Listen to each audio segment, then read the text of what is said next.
Screen. Are you logged into mine?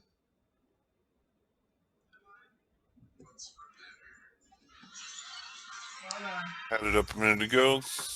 Yes, I am. I gotta wait for a commercial. She's got to wait for the commercial to go through. Yeah.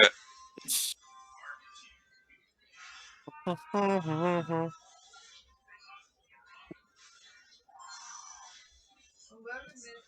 seconds, really?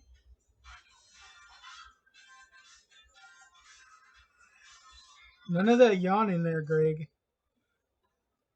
What? None of that yawn in there. I saw you yawn.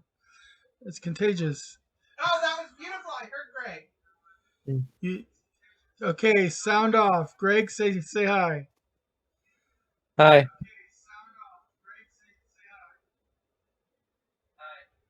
Now lurch. Oh. Oh. Hey, perfect. Sound is coming through. Beautiful. Yeah. That's beautiful, and the delay isn't very long either. Oh no, because of the new computer, my delay has gotten to where it's. I've changed a couple of settings and tightened them up. The delay is like next to nothing now. Oh, nice. I haven't broken anything yet. Yet. Well, yeah, but we give you time, Greg. Give you time. The gremlin hasn't broke anything yet. Okay, so and what time is it? It is. Hey, it's 8:12. So we're actually when we're supposed to be broadcast anyway. So I don't know if anybody's out there listening as of yet. I haven't put on my phone monitor, but this is game time with me, Doc. We also have Lurch and Greg here.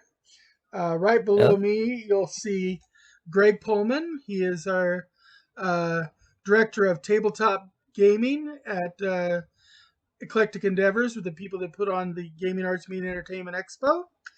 Below him at the bottom, we have Lurch, or Philip Landrigan. He is our chairman this year for the Gaming Arts Media Entertainment Expo. Now, that's not to say that there is or isn't going to be an expo this year, but he is chairman if there is one. And of course, I'm here up at the top, and I am our director of cross promotions. We are the gaming bunch, as Sophia just said in the chat. You know, it's like go down. We're the gaming bunch, the gaming bunch. Because everyone looks at the people on the other panels. There's a story. No, but we're Eclectic Endeavors, and what we do, for those who don't know, is we promote the education behind those nerdy hobbies that you've either played yourself or heard about people playing, that a lot of people often discount as just idle pastimes, waste of time, things of that nature. But in actuality, there's a lot of education behind them. There's things like cosplay and prop design and comic book design, role playing games, video games, stuff. There's a lot of education behind it, and we like to promote that side of things. And how we do that is through several local events in the Springfield area.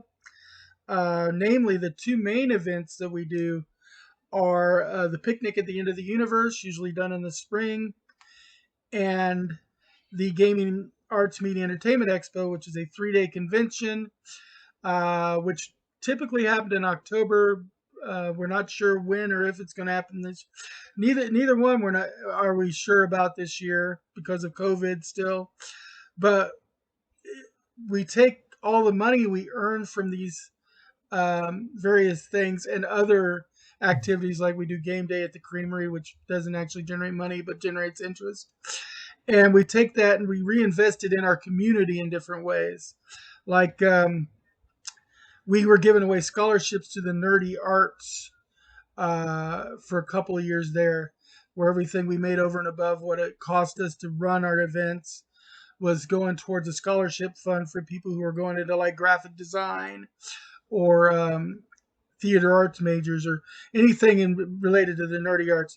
We've redirected that now. The scholarship program we just weren't getting enough applicants for, so we're now going to be taking the excess that we make when we get to that point again, and putting it towards after school clubs related to the nerdy arts. So if you have a D&D club or a miniature wargaming or painting club, um, even a paintball club or anime club, we would possibly come in and invest, because these clubs are sometimes the first real support people get towards these hobbies, and they're often dependent on that faculty advisor that jumps in and helps run the club. But then if that advisor ever leaves, he or she takes all their stuff with them, and they're back to square one. So a new faculty advisor might step up,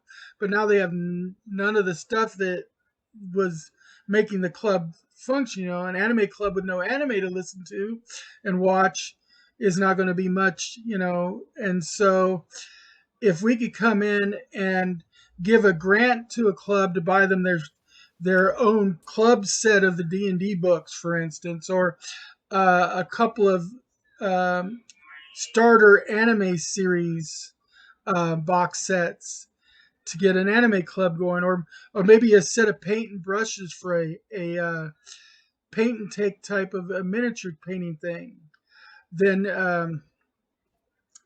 you're going to be able to continue that club past that one faculty advisor, which it makes it more likely that that club's going to continue and is going to help more and more people, which is what we want to encourage. Anyway, so Game Time is our weekly talk show where we do a podcast about all things in the nerdosphere. We like to talk about comic books and board games and card games and electronic gaming, pop culture, and everything. Oh, Broken Toilet's in the chat channel. Hi, Broken Toilet. Good to see you. Always nice to see you. It's been a while. Broken Toilet's been joining on my streams on the Left Claw Studios here recently. He's jumped on with some chatter while I'm doing Mario 64 gaming.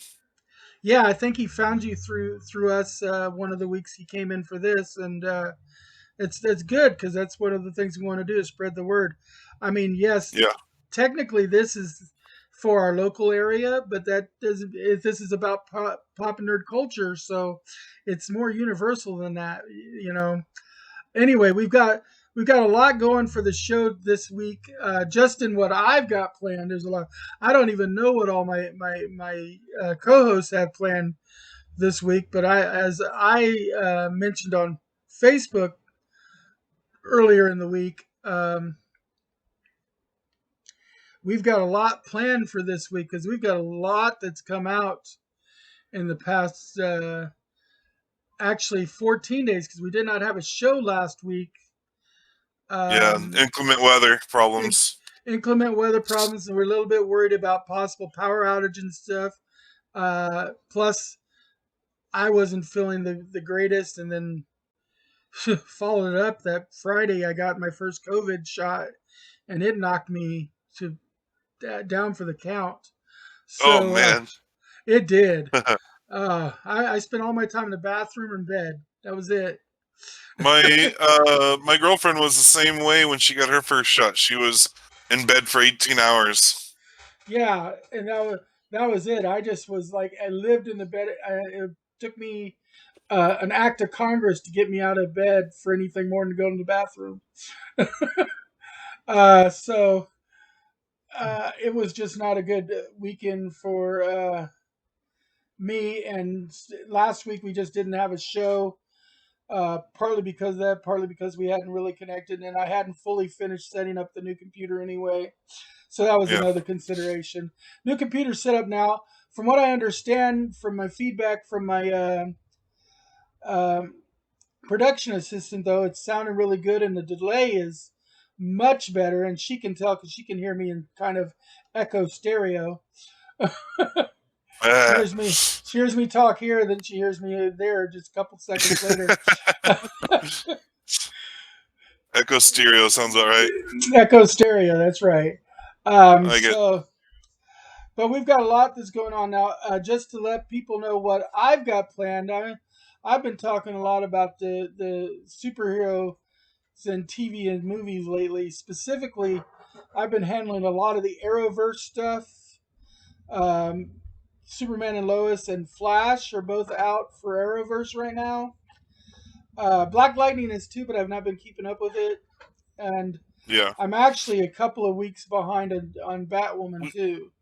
We are in a very particular place right now when it comes to superhero shows. We are getting a lot of stuff. I know it's becoming overwhelming. And yeah.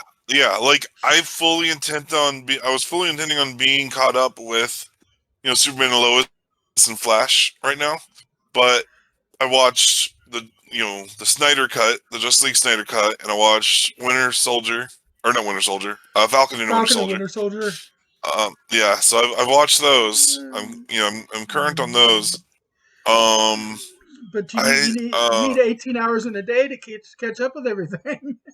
Yeah, and and I'm still doing my Final Fantasy stuff and my Mario stuff and doing work on that, on our channel over here. So there's only a finite amount of time, and squeezing in everything the schedule's getting tighter and tighter. It seems sometimes. It is. I mean, we're just lucky that they're staggering some of those Disney Plus releases, because if they tried to release like WandaVision and Falcon and the Winter Soldier at the same time. Oh, I mean, they absolutely were not going to release them at the same time because they want to keep people subscribed. They want to keep you along, right? Because they're not putting enough new stuff on as it is. So the last thing they need to do is try to release it all at once. They need to stagger it, and that's what they're doing, which is good. I love the content they're putting on there, but yeah, I mean they're still a business. They still are trying to make their money, and so they're going to be putting out. They're spacing it out, keeping it close enough that it keeps you in, but spaced far enough out that it has some time.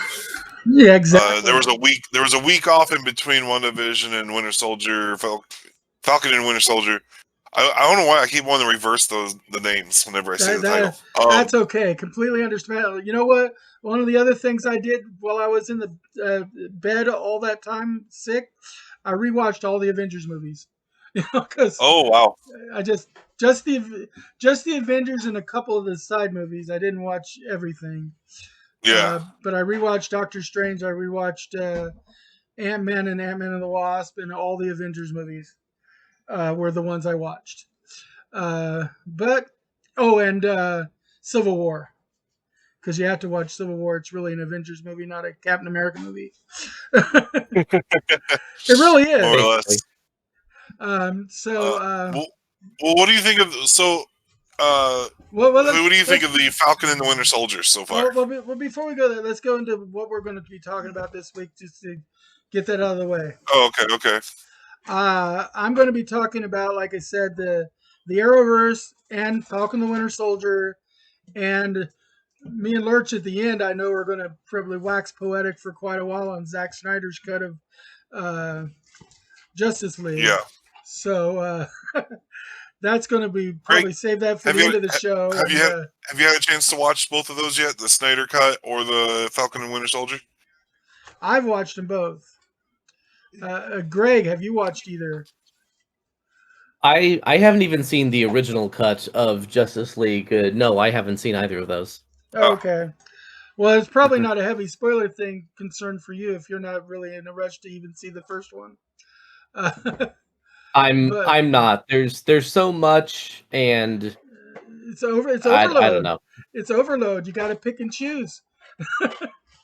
Yeah. Completely understandable. So I'm going to talk about that.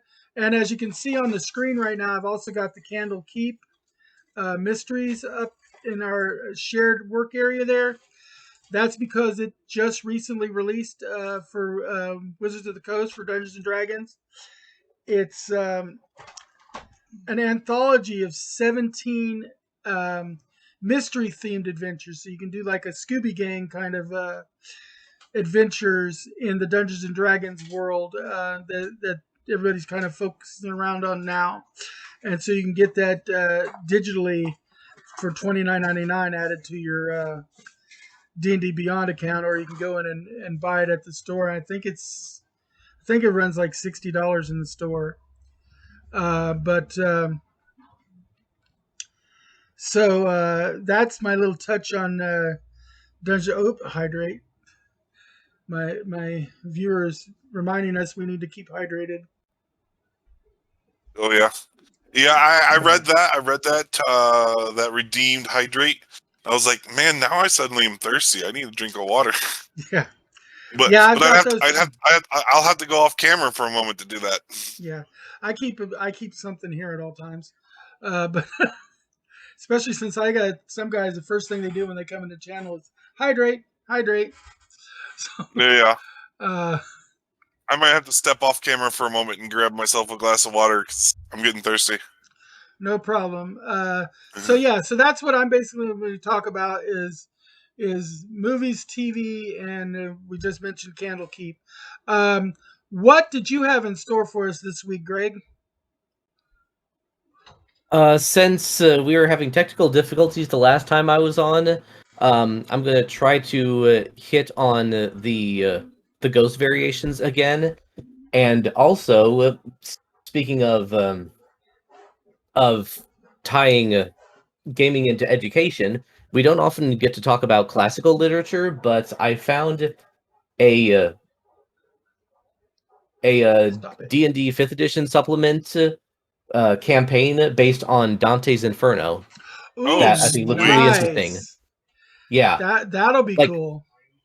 Like faithfully adapted by actual Italian people who know the text and are like, we want this, but a D&D campaign, not just a D&D campaign set in hell, but a kind of retelling of the story. And set in That Dante's sounds really fucking cool. version of hell. Nice. Very, very good. Okay, and then other than, of course, waxing poetic with me about the superhero shows, what else did you have on your agenda today, Lurch? So on March 18th, Thursday last week, Sony revealed some details about the controllers for the next PlayStation VR generation that they're working on. So I was wanting to talk a little bit about that, kind of show imagery of what it looks like, and talk a little bit about its how it works. And then besides that, then the rest of it's the superhero stuff that you guys are working on. Speaking of which, I'm going to pop over real quick and bring up that article for my open link in new tab, and then let's see here. Put this over here. Let's go to this one here. And So what are you working on? Trying to get the. I'm adding it to the our shared whiteboard area. Okay. So that we can. So they can see the image. Yeah, and there we go. Oops, what did I do there? Hold on, did I mess up? There's the controllers. There we go. Yep, there's the controllers we're going to be talking about. And then, did you send me anything? Let's see, extremely cool guy. What's up? Sup, boys? Big fan. Listen to the podcast while I'm dropping his deep. Okay, I don't need to hear that. Yeah, I think the camera's turned off because of how I was changing screens. I fixed it, guys. No problem.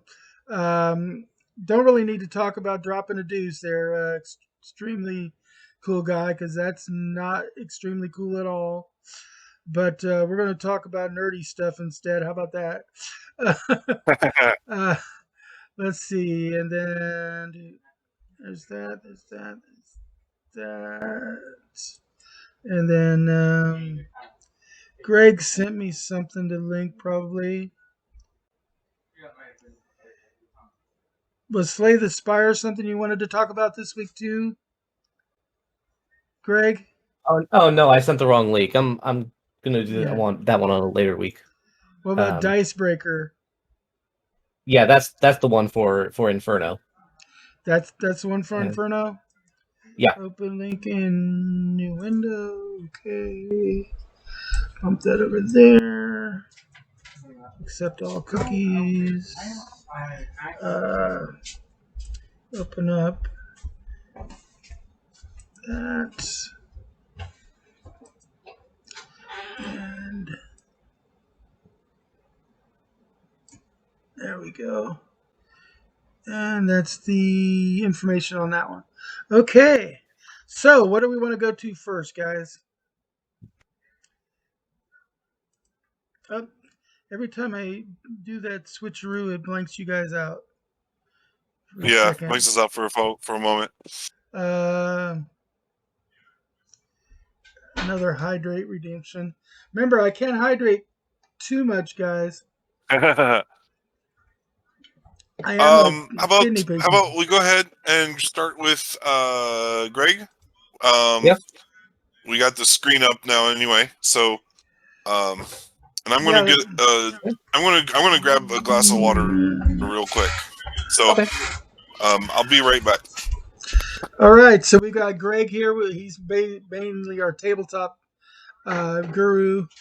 I mean, we both talk tabletop, but he's our board and card game specialist here, and he's going to talk to you about this. I guess it's for Dante for Dungeons and Dragons. Yeah, and I still play tabletop role-playing games when I have the chance. I'm actually playing in a first edition Pathfinder game and running a Star Wars Fantasy Flight game weekly. And I can't speak much to the historical context of the book because I haven't read Dante's Inferno. I played the video game, which I didn't care for aesthetically or mechanically. Mechanically, it was God of War, basically. Just how many pieces? Yeah, a lot of noise coming, I think, from Doc's side. Yeah, they're trying to ask me how many pieces of pizza I want for dinner. Here, let me put myself on mute.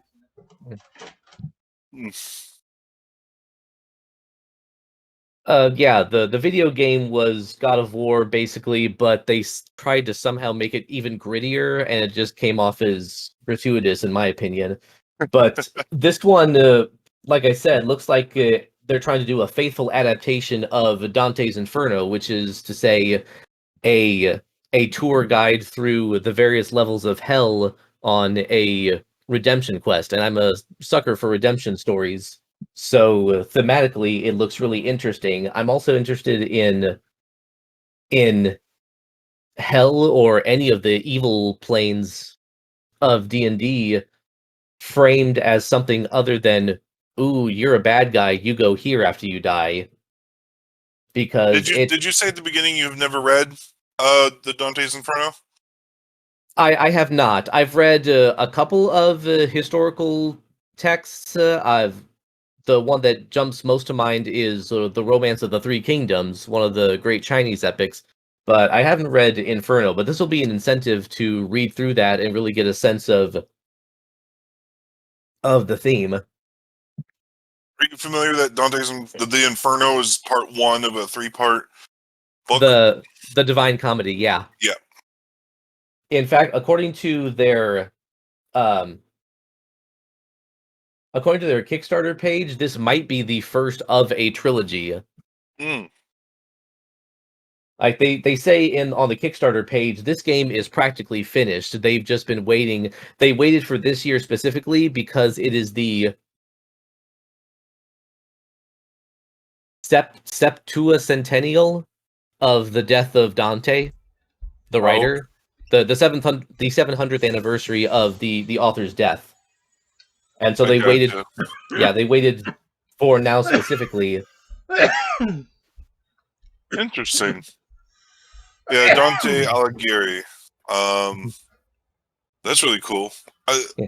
700th anniversary. So it's a whole D&D campaign built around that book. It appears so. It's built for 5th edition D&D, but they've got new monsters, they've got new backgrounds and character options for player characters.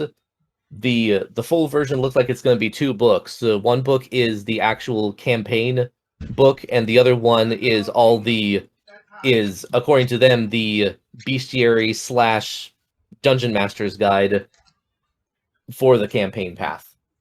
I'm curious what they are doing with the because it can't be 100%. You can't be 1-to-1 the exact story because Sure. Dante didn't go traveling with a party of 4 people or more going into let there. alone people who could sling spells or Yeah, have anger as their superpower. exactly. But But man, the lore developed in that book is some of the best. We still use it in modern stories all the time. People use it all the time, not realizing the source of a lot of it. yeah. It's kind of a hybrid of some Greek mythology mixed with Christian mythology. Yeah, and It's something it's a major part they, of modern theater. Yeah, and they alluded to something that sounds really interesting if they pull it off. They alluded to the idea that you can die and come back because you're a spirit. You're not a mortal. You are someone who died and went to hell and are undergoing your trials in order to redeem yourself.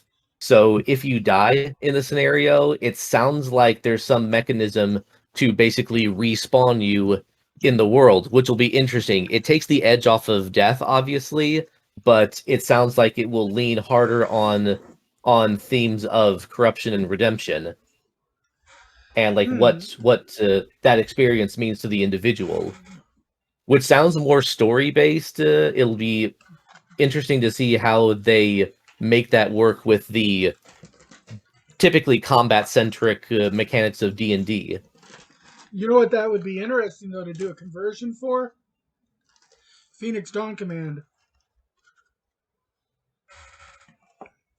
Maybe I don't see it as much because of how relative to the monsters that you fight in Phoenix Dawn Command.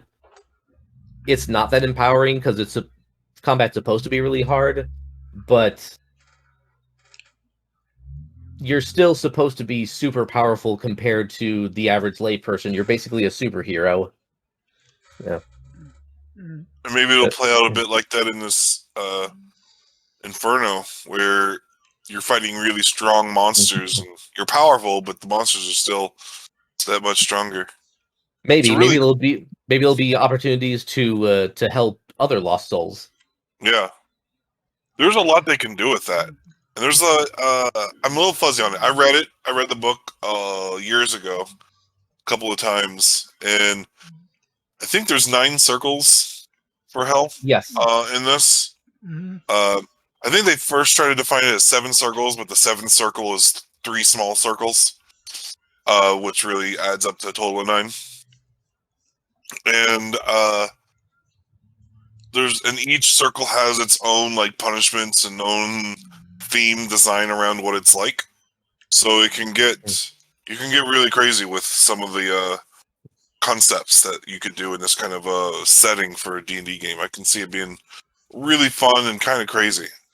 Yeah, I was broadly aware of that idea that different circles are themed and like you are cast to a different circle of hell, a different level of hell, depending on which mortal sin you break. Yeah, there's gonna be a lot of bards, I think, trapped in the lust circle.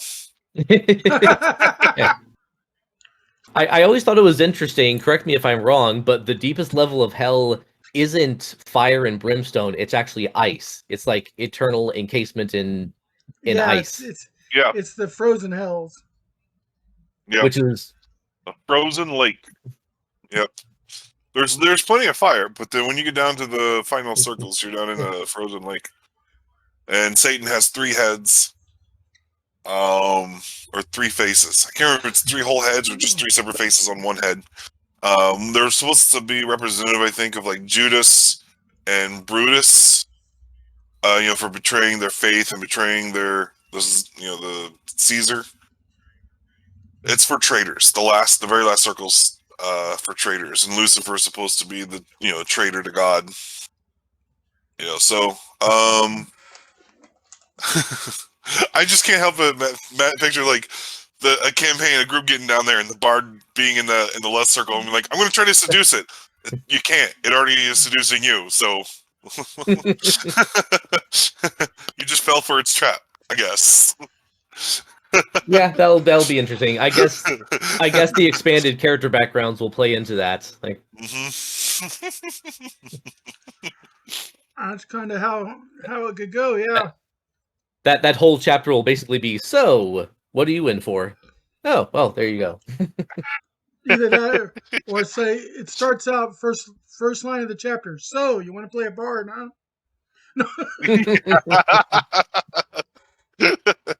Yeah. like a board game. Your character starts here. You'll meet up with the rest of the party eventually. If you survive.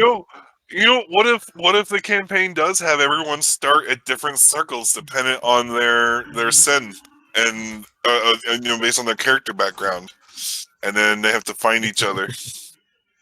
That could be a whole way. nother level of horror. Yeah. How do I survive my own worst nightmare long enough for my buddies to come and get me? Yeah. Oh, that sounds great. I'm looking forward. When are they hoping to get this out? When are they hoping to release it? The lowest level of pledge, the fully digital, is estimated for December 2021. The physical copy also December 2021. So I guess they're planning to get the whole thing knocked out all at once. Yeah, for the holiday. Yeah, it sounded like they'd been working on this for at least a couple of years. So it's pretty well done. They're just figuring out how much money they're going to make off this, and it's already funded. There's 15 days left on the Kickstarter. They've made $184,000 of a $23,000 goal. Wow. I just looked it up. He died in September of 1321. So pretty cool. And it's not the company's first Kickstarter. They published something previous couple of years ago called Brand Colonia, the spaghetti fantasy RPG. So it sounds like a less high fantasy but high action, high drama 5e adaptation. Yeah. So they've got some chops. This isn't their first rodeo. Yeah.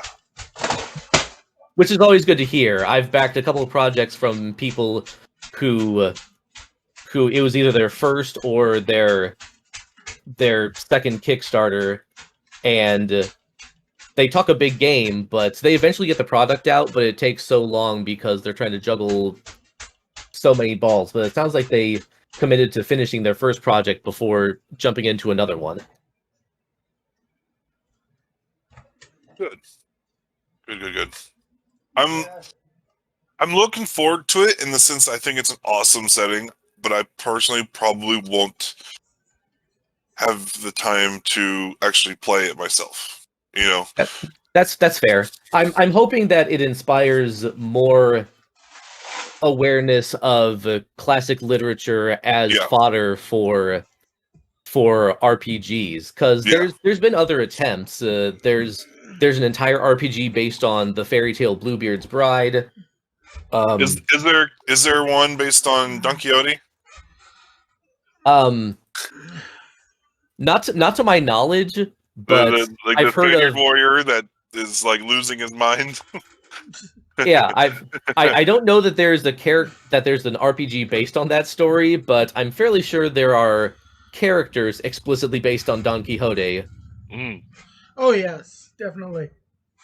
Or his lackey. Yeah. Pancho Villa. Pancho Villa. Pancho Villa, I think that's it. Well, that's cool. I'm gonna have to at least try to join in on like a one-shot campaign somewhere, like get with you or get with Chris or somebody, and just like spend an evening doing a one shot. Play at least one Dante's circle. Inferno. Yeah, Play Yeah. through at least one circle. Yeah. yeah. Once we get back to having physical game expo events, I'd be pleased as punch to run that. Yeah, that could be something to do for the next game day at the Creamery. Cool. Was there anything else about the Dante's Inferno game that we should know about before we move on to our next subject? That's the long and the short of it. I can link to the article I found in Doc's chat room. Oh, that's a great idea. Yeah, drop that link in there so that people can find it. Absolutely. Okay. Okay. There we are. And then next thing we're going to go ahead and do then is let's go ahead and see. Let's go ahead and bring this back up because we flashed it on the screen, but we didn't really talk about them yet. All right. So, the next generation of virtual reality from Sony. So we'll start off these new controllers. They just announced what they're going to look like and how they're going to function. For the most part, they are going to function very similar to how the controllers work on the Oculus Quest 2. They have these rings that go around your wrists. They are designed a little bit differently in where the positions are, but for the most part, those rings are set up to where they can track.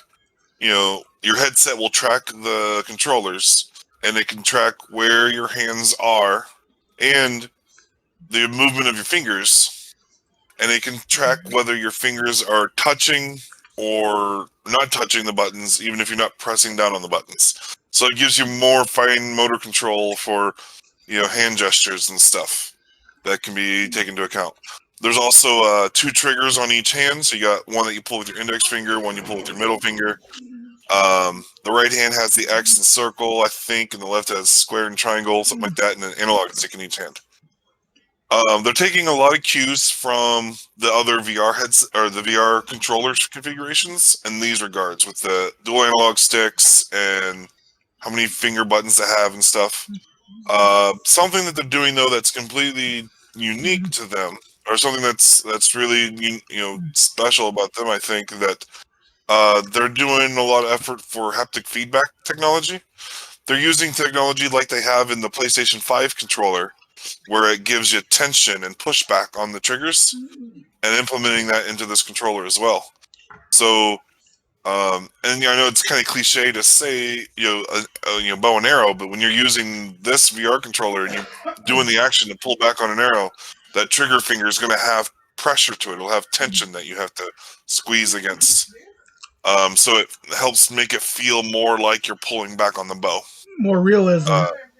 Yeah, it adds another layer of realism for that immersion, and it's a technology that we've already built for the regular PS5 controllers, the DualSense controllers.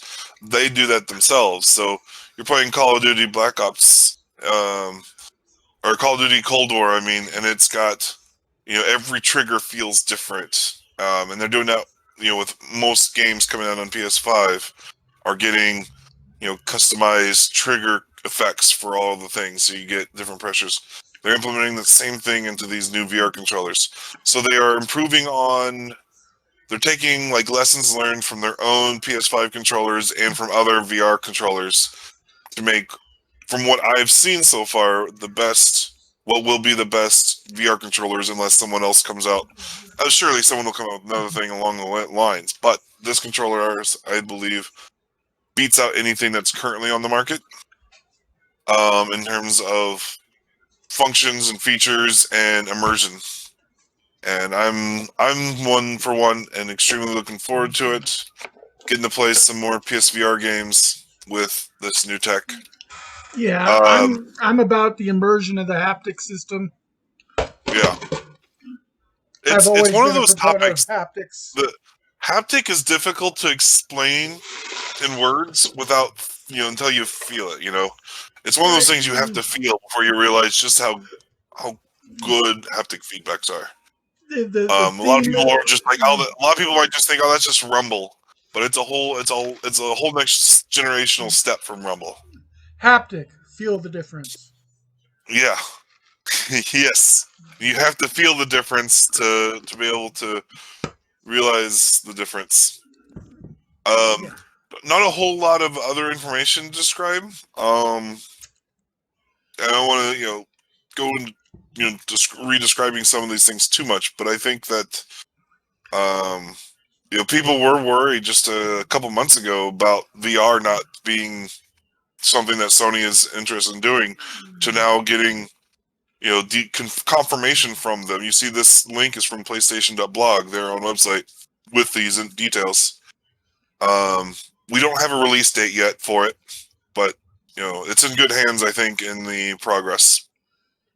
Not a whole lot more to say, but I'm going to be keeping an eye out. Of course, as soon as we get any more details, I'm kind of obsessed with this subject, so as soon as there's more details, I'll be bringing it up. Wait, a nerd obsessed with a nerd topic? No. Mm-hmm. We don't know obsession around here. Give me No, my not fix. at all. Not at all. Give me my fix. No. Ah!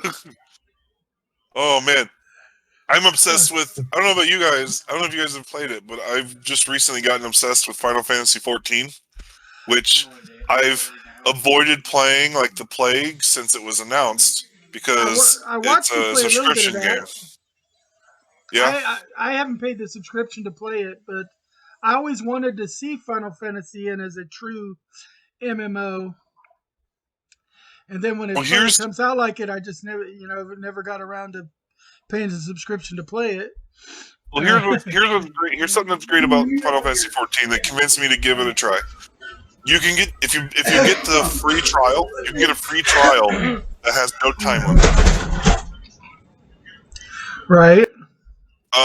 So yeah, the free trial for Final Fantasy XIV or Realms Reborn has no time limit. It just has a level 60 level cap. I'm currently about 35 hours into the game, and I'm around level 33, I think, right now. So I'll probably be getting to like 60 hours into the game before I hit that level cap. That's completely playable for free without a monthly subscription or even buying the game. I just downloaded the free trial on the PlayStation Store, and I've been playing it. And the only things I don't have access to is there's some social features and like this like online marketplace that you can use. But that hasn't been hurtful to me so far in much as I've been playing it. And like I looked online, and this game has a total of if you're not just a completionist, if you're just like kind of normally playing the game, it has like 200 plus hours of content, single player content, on the free trial version. And then there's still co-op stuff you can do as well. That's all included in the free trial. You have to pay to get to like some of the later expansion pack stuff, but the base game and the first expansion pack are all included in the free trial. So I'm liking the game enough that I'm going to buy it, but I just haven't reached that threshold where I'm getting held back by not paying for it yet. So I highly encourage, if you have an interest, the gameplay controls very similar to what I remember Dragon Age Origins playing like, only you're one person instead of controlling 4 people. So you have like you use hold down a shoulder button and hit circle to cast one spell, and square to cast a different. I'm a magic user all over. I'm like trying to pick up all the different magic user classes, and you can switch classes. So yeah, it's something I've gotten, and that's something else is your level. If you change classes, each class that you can do or each job has its own level progression. So I'm a level 33 white mage, but if I change out my main equipment from a white mage cane to a grimoire for an arcanist, I'm a level 4 arcanist, and then I'm running around as a level 4 character, using equipment for level 4 people and using arcanist spells. but there's enough content in the game to keep doing stuff to then level up this other class. And So you there's can several change different roles ones. as needed. You don't have to build a new character every time you want to respec. Yes. That's Nice. really handy. Yeah, that was something that I got really excited about. That, like, I'm this one character. I can be one character, and I can be like, you know what? I want to be a summoner. And sure, I got to put in the time to level up the summoner class, which is the Arcanist class that eventually levels up into being a summoner over time. But he has weak summons early on. But yeah, you can just change what your gear is, and then now you're this level of this class. And then you got to work your way up with that with the leveling up. But you're still like, I'm still like the same person, and I dig it. I like the way they handled that. Yeah, brings into mind some stuff, elements of Guild Wars 2, where what equipment you had kind of determined your subset of powers and spells available. Yeah. Because your left hand and your right hand determined which spells are. Like, you could end up being an elementalist mage and choose the element of fire as what you have active, but then depending on if you had like a hand axe in one hand and a staff in the other, you had a different set of abilities than like if you were wielding a two-handed sword or something. Your magic abilities would vary depending on which weapon combination, and every single weapon combination that you could use had different spells attached to it within each subgenre that you join. So like you couldn't totally change your class in Guild Wars, but the linking between the changing of your equipment, changing out your entire spell sequence was really nice. Gave it a lot of nice variety. I just don't have the time to invest in another full MMO right now, or I probably would try to check out Final Fantasy 14, the free trial. But with me playing RuneScape 3 days a week, and then my Fractured game is going into alpha again next week for another month alpha long test. I just don't have time to invest in another game that many hours. Maybe after this Fractured test, I might set aside like a day of the week to play that or something.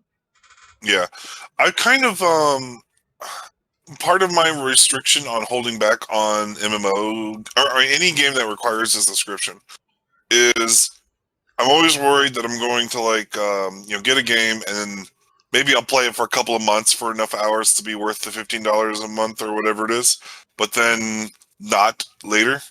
But I've kind of gotten to where, if I'm getting $1, if I'm getting an hour for every $1 I spend on a game of an enjoyment out of it, then it's well worth whatever I'm paying for. So that's kind of where my head is at the moment, is when I hit that 60-hour, when I get up to 60 hours, then I'm like, okay, I'm going to go ahead now and pay the $60 for the whole game, for the game and all of its expansion packs. And then the first 30 days is free. And then if I play at least 15 hours over the next 30 days, then I'll have played enough to make up for the monthly fee. So then I'm just like, at that point, as long as I'm playing, an average, if I'm averaging 15 hours a month, I'm getting my money's worth out of it. If I'm having fun with it, at least 15 hours a month. And I don't think 15 hours a month is much to ask for out of a game at all. If it's a good game. And this one I'm liking a lot. I've tried a few other MMOs in the past, and they didn't suck me in at all. Like, I hated Elder Scrolls Online. I didn't like RuneScape much. DC Universe Online was okay, and I enjoyed it for a little bit, but it never really sucked me in, and I really thought that would be the one because of how much I like DC Heroes. I was about to hold up my glass, but I realized it's Power Rangers. I was thinking of Superman or something. City of Heroes was probably the best superhero adaptation for an MMO, but then it died. And so yeah, I have a hard time with those, and I kind of jump around a lot. But one of the things that helps with this game is, the story's been interesting, the combat is interesting, it's pretty, it looks pretty, like they got some beautiful artwork in it. It's visually And appealing, yeah. yeah, it's visually appealing for me. There's a lot of MMORPG games. No offense to the people that work on those games, a lot of MMORPG games I think don't look good. Like they just visually don't look good to me. Yeah, you should watch when I play Fractured sometimes. And they still haven't even gone into the heavy details yet, but because they're still in production. But yeah, they've got some really nice, like for instance, the giant spider that you fight in some of the areas are really pretty awesome. yeah, Um, but yeah, that's the thing. And the way you're doing it also gives you the advantage of because you're playing it out on the free, pretty much as far as you can go free. During that whole time, you can watch for any specials or deals that come out and decide to pay for it then when you get some kind of discount. yeah. And also something to think about is that the level cap of 60. If I got to level cap 60 and I wanted to keep playing, but was interested in playing another class, I could jump over to another class and start another class over with my same character and continue doing stuff. I'm sure at some point the main storyline will reach a threshold where I have to get above 60 to advance, but that's not going to be in the base game. That'll be in the expansion pack anyway. So for free, there's lots and lots to do. There's a couple hundred hours of stuff to do. And you can get through the whole storyline of the base game and the first expansion pack off the free version. And that could be for some players. That's all they need. They just need to go to about to level 60 and they'll be like, okay, I'm good. Now I'm ready to go to another game. So that could be perfectly so that might fine. end up that might end up being me. But I'm at I'm in my and I'm halfway to that point now, and I'm still loving the game a lot. And so I have a really good feeling I'm going to keep going with this game for a while. Well, and then higher levels start to get a little bit slower in progression too. So you might find it takes twice as long to go from 30 to 60 as it took you to get from 1 to 30. And another thing is I went into this thinking I was going to just play it single player because as much as possible, because I was not interested in the online multiplayer aspect of it. I just want to play a single player good RPG. And a lot of the storyline is single player. There's other people around, but you don't have to pay attention to them if you don't want to. But there are a few missions where you're going into like a dungeon that has to be multiplayer. And I was worried about those, but so far they've gone great. The matchmaking went through really quick, and as everyone does their job and you just you play through it, and it's actually one of the highlights of the game. I was begrudging the necessity of doing parts of it in multiplayer, but those have actually become some of the highlights gameplay wise. So it's been a big surprise for me. A game I've avoided for 11 years, and it's really exciting me. Nice. And that wasn't a planned subject, but I just that whole obsession of things. I kind of got tracked on it. Okay, well, on to our next subject of choice. I've been talking about the Arrowverse a little bit. I've been trying to follow Arrowverse as much as possible. Like I said, I'm a little behind on Batwoman, and I haven't been keeping up with Black Lightning at all. Supergirl hasn't started up yet.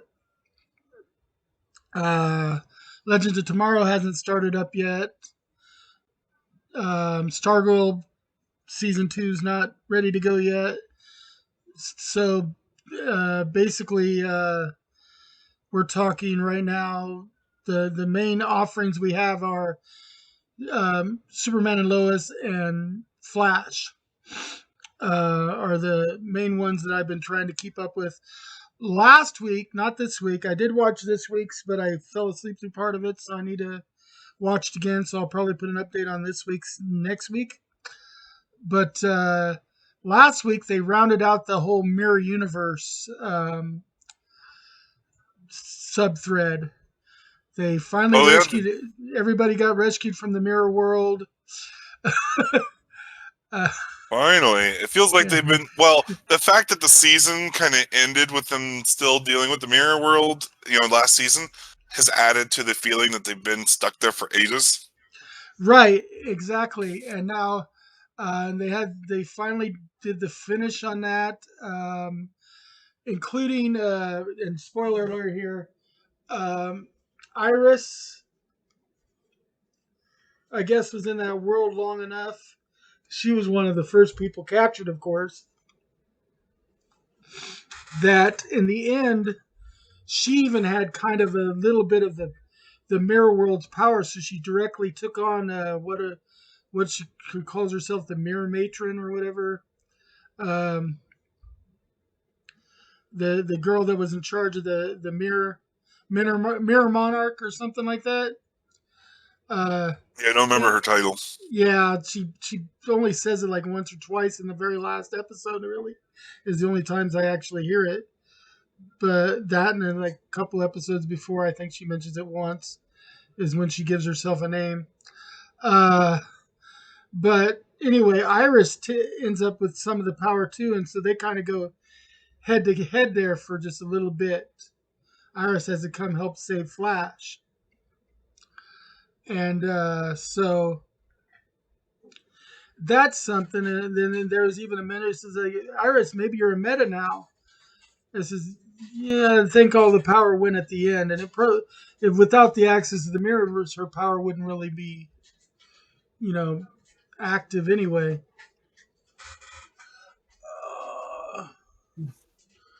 But so that's what's going on in the Flash part of the Arrowverse. And then this week, I know they bring back one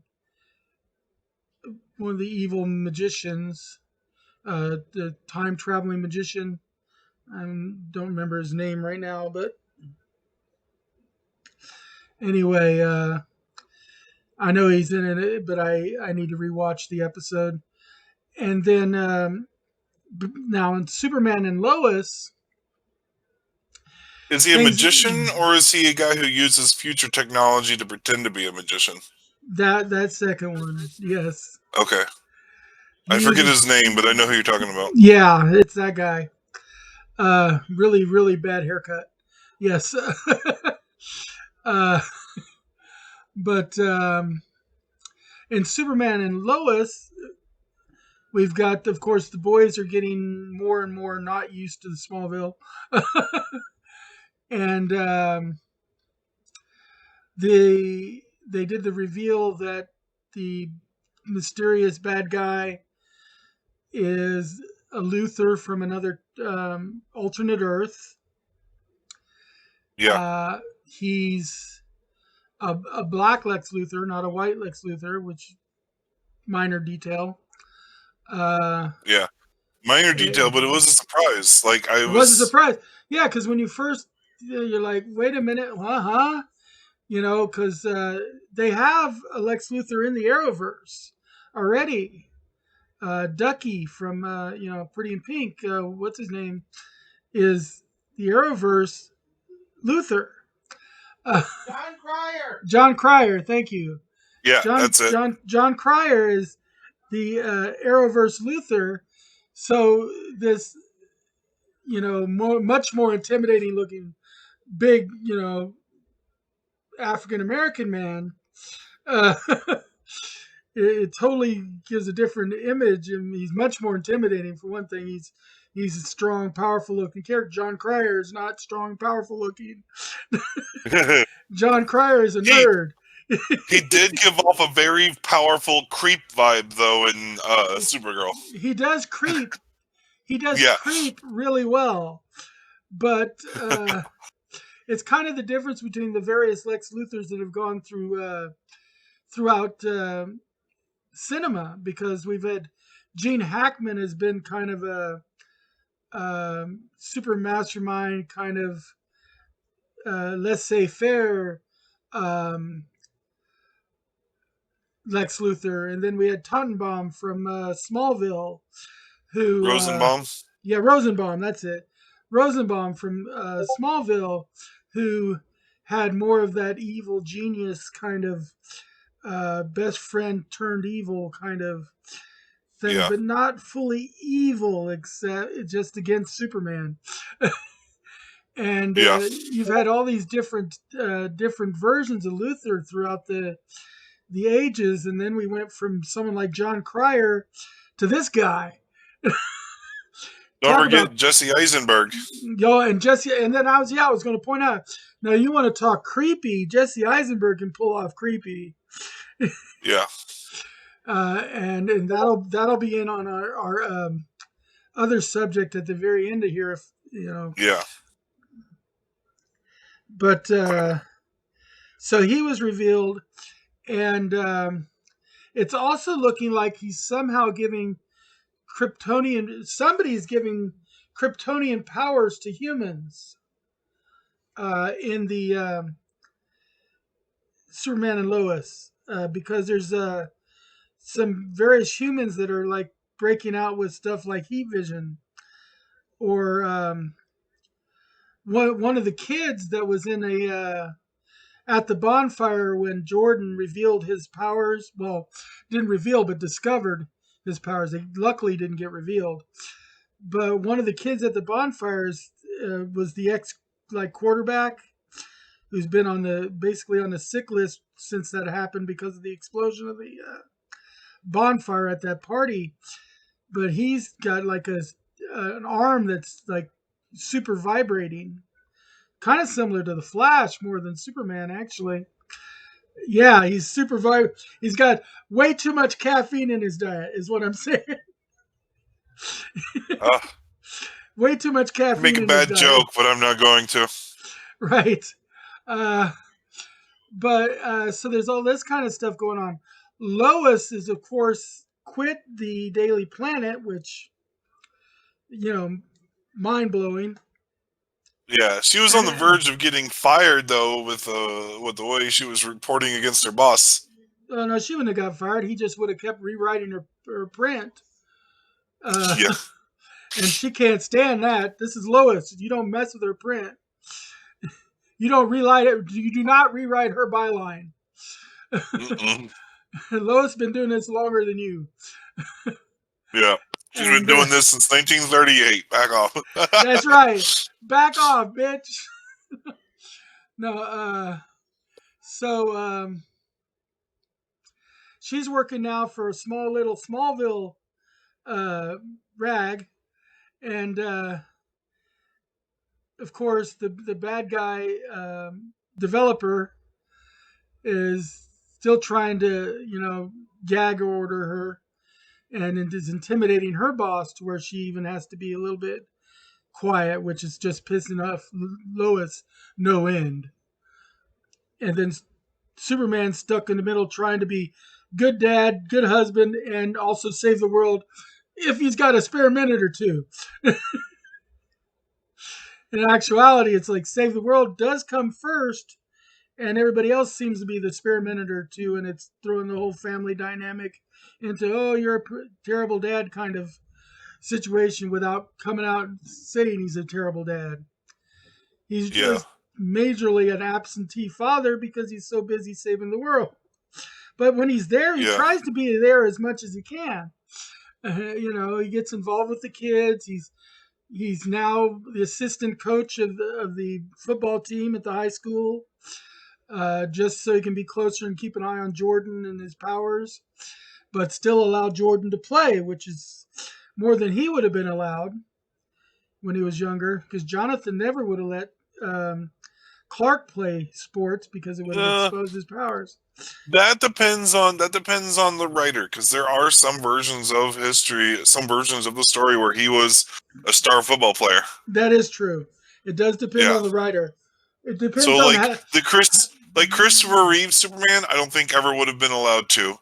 Smallville Superman didn't get to at first, but eventually was able to convince his dad that he could do it. And I remember there being a specific episode where he was playing a football game and there was like a bomb that was going to blow up the whole stadium.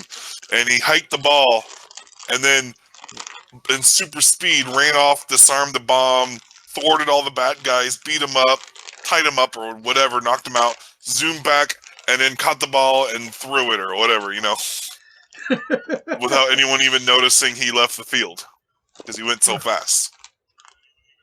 And I think it was after that moment. I remember that being a big moment on Smallville because then his dad was like, "You have way more on your plate and on your mind than I could ever even imagine, and you're able to do it without anyone with hundreds of eyes on you. No one even noticed anything wrong." It's like, I guess you were right. You can't handle this, So yeah, like his dad was always resistant to it, but in a lot of versions of the story, he did end up being. In fact, I think he might have even been on the football team in the Christopher Reeves movies. It seems like I think in the third movie there was like a scene where I think Lois was at the farm and there was like photos or trophies or something from his football days. Yeah, I think it was before his powers manifested, though. No, he had his powers from the day he landed on the ground. He did and he didn't. Yeah, you're right. But his powers gradually grew over time. But he had super strength as a toddler lifting up a tractor. That's true. He did. Yeah. But and it puts me in mind of there's an old Flash cartoon episode where the Flash moved at super speed so fast that basically Barry Allen and Flash looked like they were both there in the room because he was going back and forth between the two of them so fast that they could have a conversation and nobody realized it's really the same person in both locations. Yeah. That's called they call that a speed mirage. Right. That's an interesting trick. And only the Flash and like Superman can do it. I'm not sure if Superman can. I mean, theoretically, he should be able to, but I've never seen him do it. I've seen the Flash do it. I've seen Reverse Flash do it quite a bit. But I don't remember... It's something Reverse Flash. I think that was one of his signature things. Yeah. Theoretically, Superman should be able to, but I've never seen him do it. Interesting thought. It's not quite as fast as the Flash, but he is still insanely fast. That's true. He can fly faster than the speed of light sometimes, depending on the writing. I don't know. All depends on the plot they need to figure out for that episode. Yeah, he's as powerful as the plot needs him to be. That's right. They have That's the ultimate power of plot device.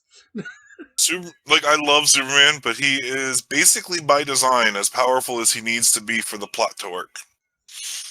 That was my biggest problem growing up, as far as really getting into Superman. Like a lot of comic book collectors, back in the day. I've been doing this longer than you've been alive, of course, Philip. So, back in my day, there was a big schism between the people who thought Superman was the be-all, end-all of all superheroes.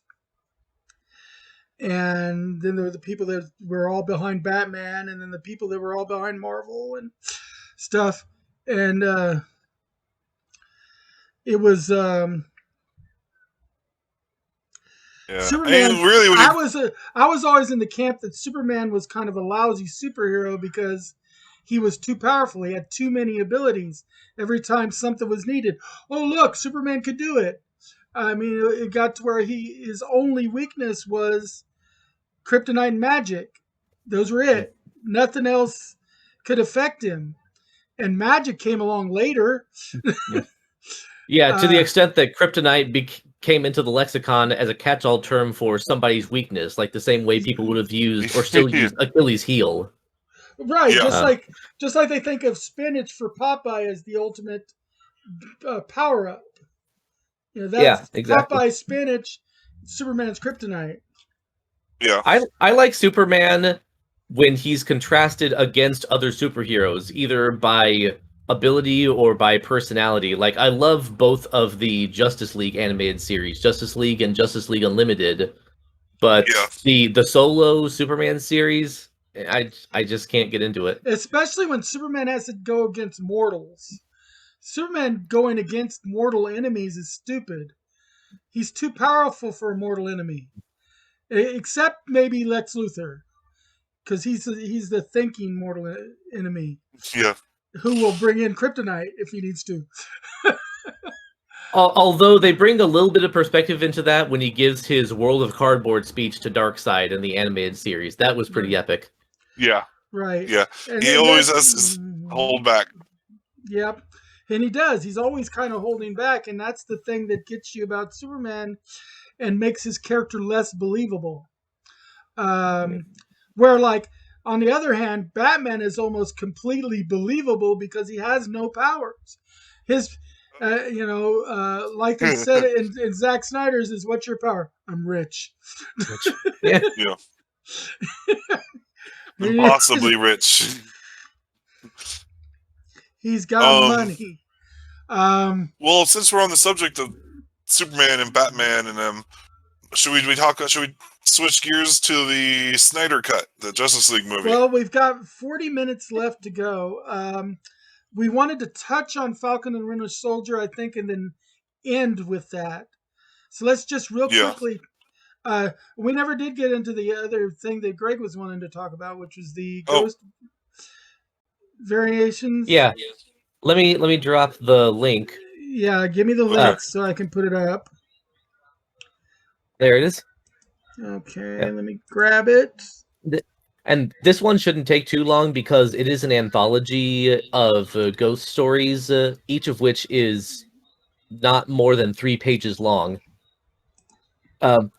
What grabbed me about this when I listened to the NPR interview was the writer's approach to ghosts, not just as literal ghosts, not just people that haunt places, but also places that haunt people and things that haunt people and people that haunt conceptual ghosts, not just literal individual entities.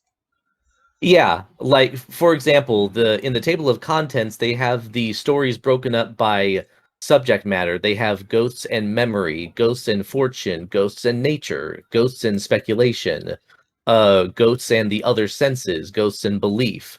So they're taking a lot of different tacks to what a ghost could be.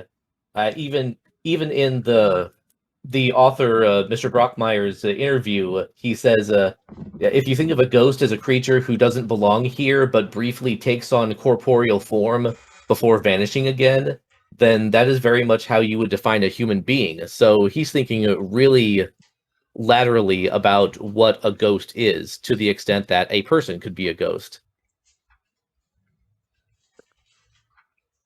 And I'm thinking of that in context of, like, what if I ran a D&D or other RPG session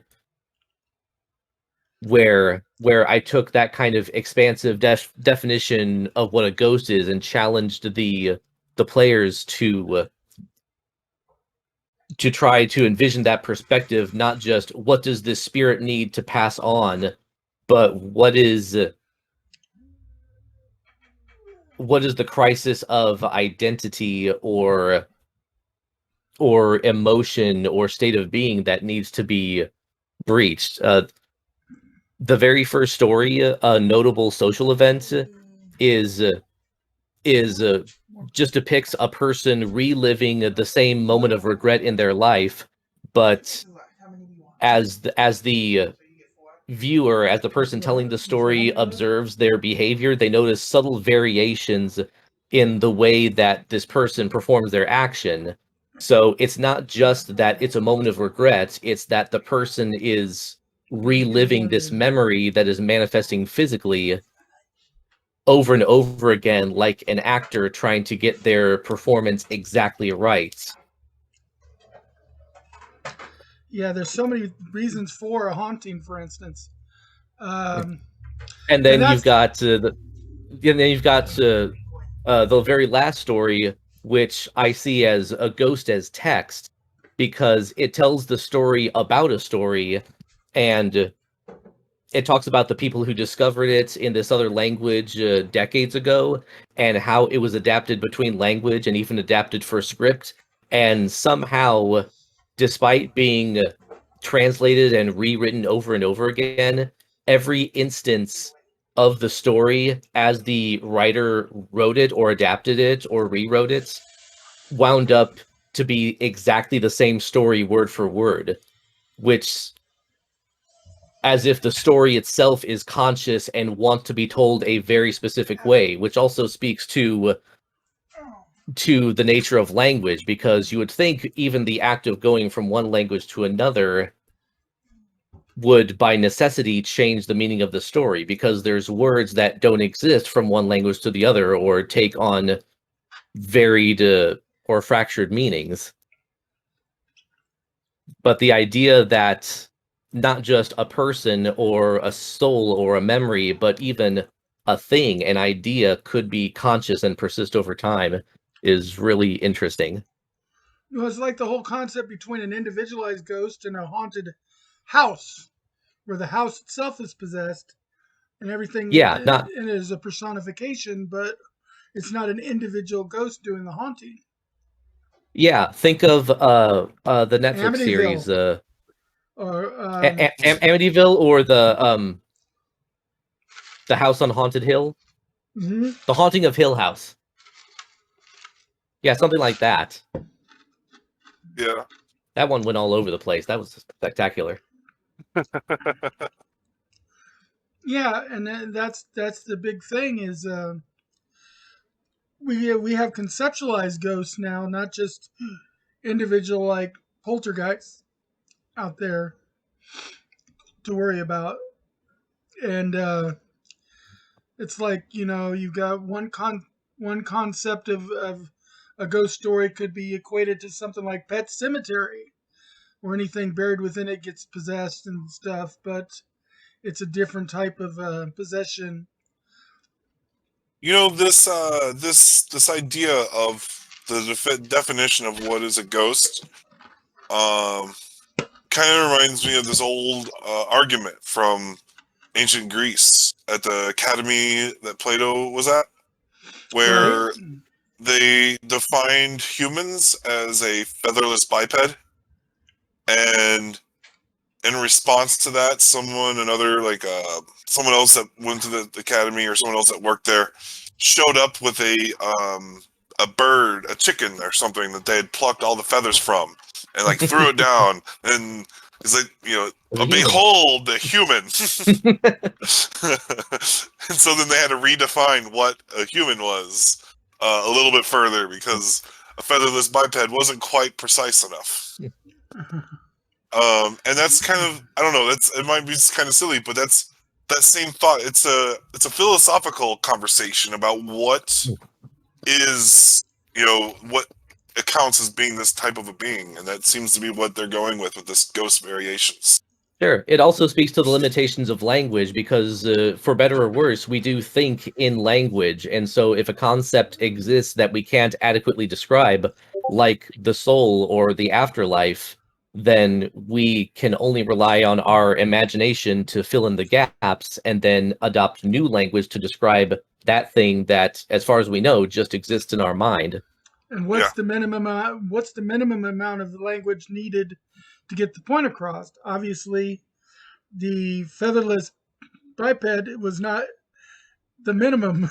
You needed a little bit more detail.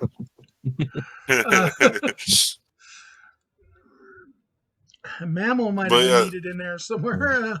Yeah, featherless bipedal mammal. But did they have the word mammal back then? I'm not sure. Yeah. Wait, so a velociraptor is a human? Well, they're pretty confident the velociraptors had feathers. Yeah, the Spielberg version, anyway.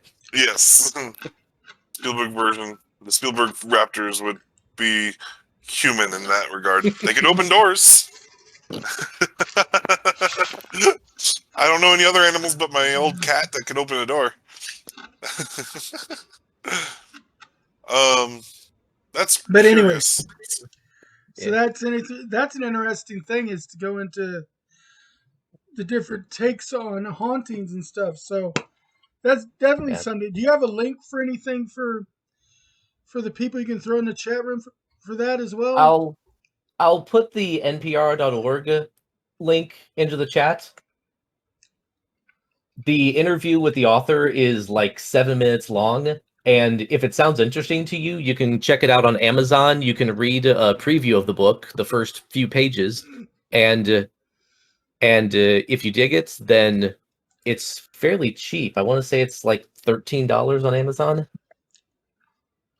Nice. Yeah, that's not bad. And actually, you know who I think of our local community might get really into something like this? The Ghostbusters. Oh yeah, Yeah. I bet the you they would Ghostbusters of love the this. Ozarks. They'd eat this stuff up. $13.99 on Kindle. That's not bad. There you go. Yeah, Yeah. for a 300-page book for an anthology of 100 short stories. Very short stories, yeah, but no. compelling nonetheless. Yeah. Yeah, no, I could see our local Ghostbusters of the Ozark group tearing that book up. All right, excellent. Yeah, Now, we gotta share it with them. yeah, I got to make sure to share that with some of them. Luckily, we live in an area of the country that's pretty diverse and dynamic when it comes to all the different nerd cultures we have here, and the Ghostbusters of the Ozark is just one example. Definitely. We three are different examples. I mean, if we looked at each of us and broke all of the different nerddoms down from us, we'd fit in a lot of different subcultures. Yeah. But anyway, so what we're going to do is Who's we're going to next? just lightly touch on Falcon and the Winter Soldier. And I say lightly because it's going to take the lion's share of the remaining time to not even come close to waxing as poetic as we want to on Zack Snyder's cut. And also, and this Falcon and Winter Soldier is just the first episode so far. So we don't have a lot of info. And it wasn't a busy episode. It was actually in my opinion, I was a little disappointed in this episode because it just didn't draw me in as much. It was like a little bit too slow to get started. I don't know if you got the same thing that I did, but it was like, they're just kind of taking a really slow pace in getting this one off the ground. I mean, they started with a little bit of action, but yeah, I do get a little bit of the same thing. Like right now, we just have Bucky dealing with PTSD and trying to make amends for the trouble he caused as the Winter Soldier, and then so that's pretty much all that he's doing right now is he's getting therapy and. He's not being truthful with his therapist about his nightmares. And he has a list that is reminiscent of Captain America's list of things to deal with. And it's like a list of names that he's trying to cross off. And it sets it up to make it look like this set of names is him going out to kill people. But he's trying not to harm anyone or break any laws. And so he's working with law enforcement to track down people who, as the Winter Soldier, he helped them gain power. And he put them into positions of power. And so it's good to see what how he's using his time is to try to make amends for the things he's done wrong. It is a little bit of a slow pace, but it is going to be like a 9-episode series, limited series. So there's plenty of time for it to to fester, It's gotta speed up, right? So, but yeah, I mean, I felt the same way as you did, but I also didn't have an innate specific interest in these characters in the first place. So, like WandaVision had a little bit of a slow start too, right? Like the first episode of WandaVision, it was very charming, but for the actual story, but WandaVision, they weren't focusing on they were focusing on the charmingness and the otherworldliness of it, which drew you in more. This is almost like the Brady Bunch episode of Marvel superheroes. It's like, oh boy. Yeah.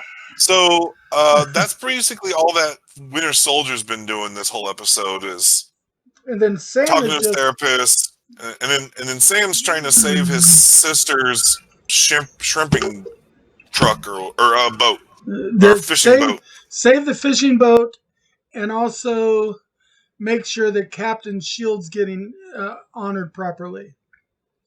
And Yeah. that's pretty Well, much it. but he didn't even do much in that regard. Like at the beginning of the episode, he goes to a little ceremony and gives a little speech, and he gives the shield over to the government, and then he spends a little bit of time looking at it in the museum. And then there's nothing else about the shield until the end of the episode when he sees on the news, the closing seconds of the episode is the new Captain America coming out with the shield on the news.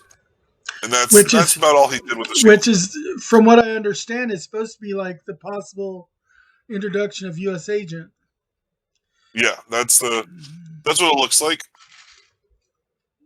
But yeah, we just don't have. I'm pretty sure I saw Zemo's name on the Bucky's list, though, on Bucky's bucket list. But yeah, they got this whole story though with Falcon trying to save a family boat, and that has me kind of curious about how he's more or less broke. Like not completely broke, like homeless broke, but relatively broke compared to what I was expecting out of an Avenger. Sam lives on a government stipend, basically a military pension. And I was have expected, apparently, according to this movie or according to this episode, the Avengers were not getting paid for avenging. It was more of on a volunteer basis. Which, like, I never figured they were. Yeah, I don't know. I mean, obviously Tony wouldn't be getting paid because he's a billionaire, but I would have expected. Yeah, he's self-funded. Someone would have been paying some of them because you got to live off of some kind of money, Well, that's like if you're living while they were active, Tony was footing all the bills. Yeah. So they weren't being paid. But they were also not having to worry about it because all their food was being provided by Tony. Their room and board was in Avengers Tower was provided by Tony. Yeah. Anything I guess like they didn't have to buy. Stuff. Like people would just recognize them on this, in restaurants and give them food for free. I don't. I figured that. I always figured that Cap was. Got some kind of stipend from S.H.I.E.L.D. since they're the one that dug him out of the ice. I don't know. So much happened. So much happened from one Avengers movie to another. Like they're never in the same place for very long. So it never occurred to me to think about like who's footing their bill. Like they in the first Avengers movie, they drag Bruce Banner out of Calcutta, and he's there at the helicarrier for all of a day before all hell breaks loose. And this isn't really anything I think I would have thought about before until we got this scene in this episode where Falcon is at the bank going, yeah, we didn't really get paid. It's not how it works. Well, how did you live? Well, people recognize you. They do nice things for you because you saved the world. But and that's where it kind of goes. That makes you stop and think. Wait, Peter Parker syndrome. Yes, you exactly. weren't getting paid. Peter Parker. Like, if your full-time job, well, Peter Parker is a freelance vigilante, right? These were until Civil War, they were basically working for governments. They were working for a massive entity in some way, and I don't know. But that was the point, is that they actually were autonomous. They didn't work for them. Yeah. And that was one of the complaints that the Sokovia Accords was supposed to fix. But once the Sokovia Accords were signed and the UN had oversight and actually could tell them where to go and where they couldn't go, at that point, I would think that the UN would then suddenly be obligated to pay them. Because that's right, because we never got a sense of who the higher ups of S.H.I.E.L.D. pulling the strings were, except for the villain character from Winter Soldier. From in the council. The guy I can't. Redford. Robert Redford. Yeah, the character Robert Redford played, Robert Redford's the actor. I can't think of the guy who pops the fact that S.H.I.E.L.D. is basically a front for Hydra. Yeah. So yeah, like it makes you stop and think for a second. It's like, well, it is also got to keep in mind that after Civil War, Captain America, Falcon, Black Widow, and not Vision, Scarlet Witch, the four of them kind of like went off on their own. Yeah, they weren't part of S.H.I.E.L.D. anymore until Infinity War. Right, and then Sam, you expect Sam to be on. Sam got blipped away. Sam was gone for 5 years because of the Thanos snap. But since Sam was in the military and stuff, you'd expect Sam to maybe be able to draw a government pension, but that's about it. Yeah. Let's see. If you go down the list, Captain, if they gave him a pension based on how long he'd been serving the military, would be a rich man. Yeah. Oh man, serving way longer than expected. 7 decades of pension that they got to catch up on now. Yeah. He's only captain, but he's retiring under a general's pension level because. So he's got more time than 5-star generals. I think this kind of brings home a good point where I don't remember how long the episode was, but we got episode 1 of this new show about Falcon and Winter Soldier, and the main thing that we want to talk about is the finances of the Avengers. Like, it kind of helps bring home the point that it wasn't the strongest opening episode. It wasn't. But I'm looking forward to better this week. It better get better. If it's not better by next week at the latest, I might give up on it. I'll give it 3 episodes. If they don't start trying to draw me in within the 3rd episode, there's something wrong when there's only 9 episodes and a third of them doesn't bring me in. Yeah, there's just something wrong there. They've wasted their time then. Because you can't count on your audience to stick around if you don't do anything. Yeah. Okay, we're going to shelf this one. Like I said, it didn't take that much time at all to talk about Falcon the Winter Soldier. Now, there's the fly in the room. That's right. We're going to talk about the release of the new SpongeBob movie. Oh, no. Not the new SpongeBob movie. Already. Hey, Patrick. You SpongeBob. So, yeah. The Snyder cut. Zack Snyder's Justice League. Yep. So, they took a bunch of trimmings off the filming floor. They taped them all together. They played them for you. We all had a great time. We went home. No. Okay. Yeah. What to even start with? I think the starting is, this is not your 2017 Justice League.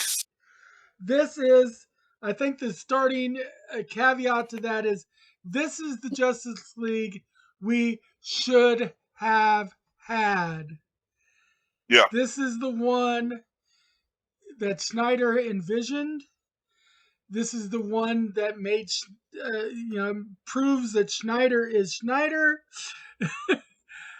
It makes sense in conjunction with the other movies, the Batman v Superman. This one is the one that could build a cinematic universe around. Yeah.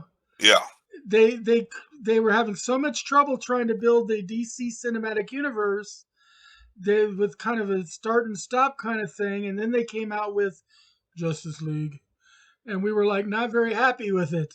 But if they'd have come out with this Justice League, even if they had to split it into 2 movies to get it to us,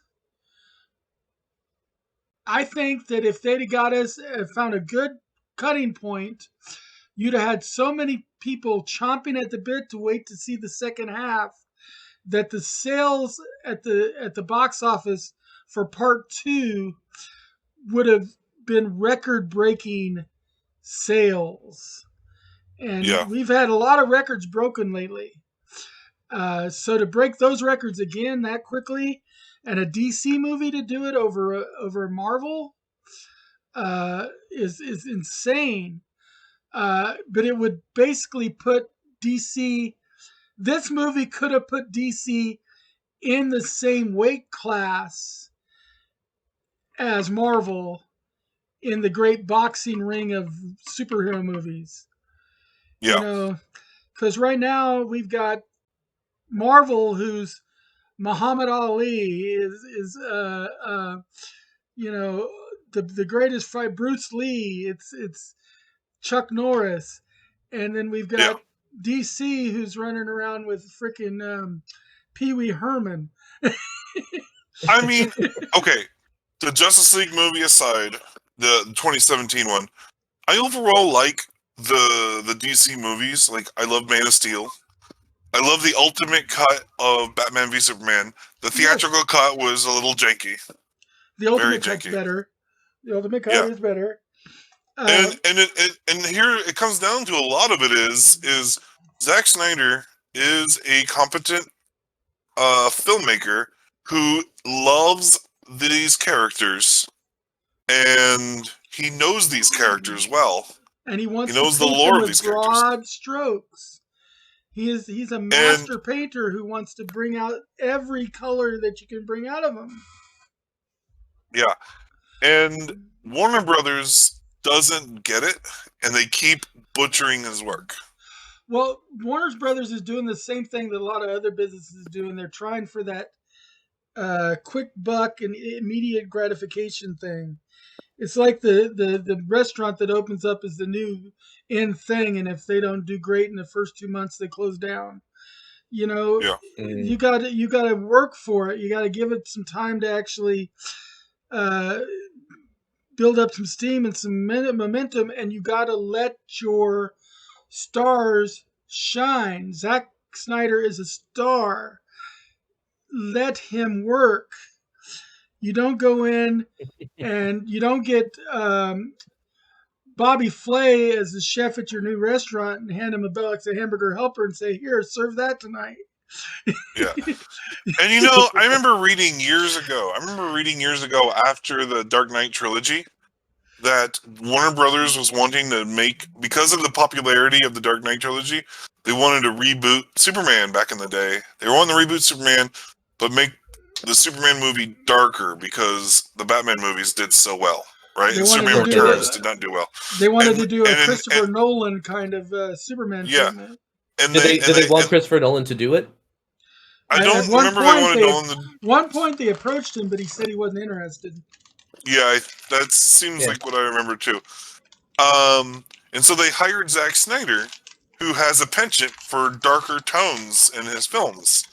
And then they, I guess, think that he's too dark and want to throw in extra jokes and mess with his stuff. Like, they didn't like him using the black suit for Superman because they thought he was doing it to be edgy, when it's actually comic book accurate to wear the black suit after he comes back from the dead.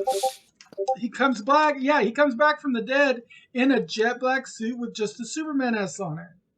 Yeah, with a silver S, and it's a healing suit that helps him absorb sunlight faster. And because the color black actually absorbs sunlight faster. That actually makes scientific sense. Wow. Yeah. In the comic books, that was the reasoning for it, and that was Zack Snyder's reasoning for doing it in the movie. And he said he couldn't convince them to let him make a black suit because they thought he was just doing it to be edgy.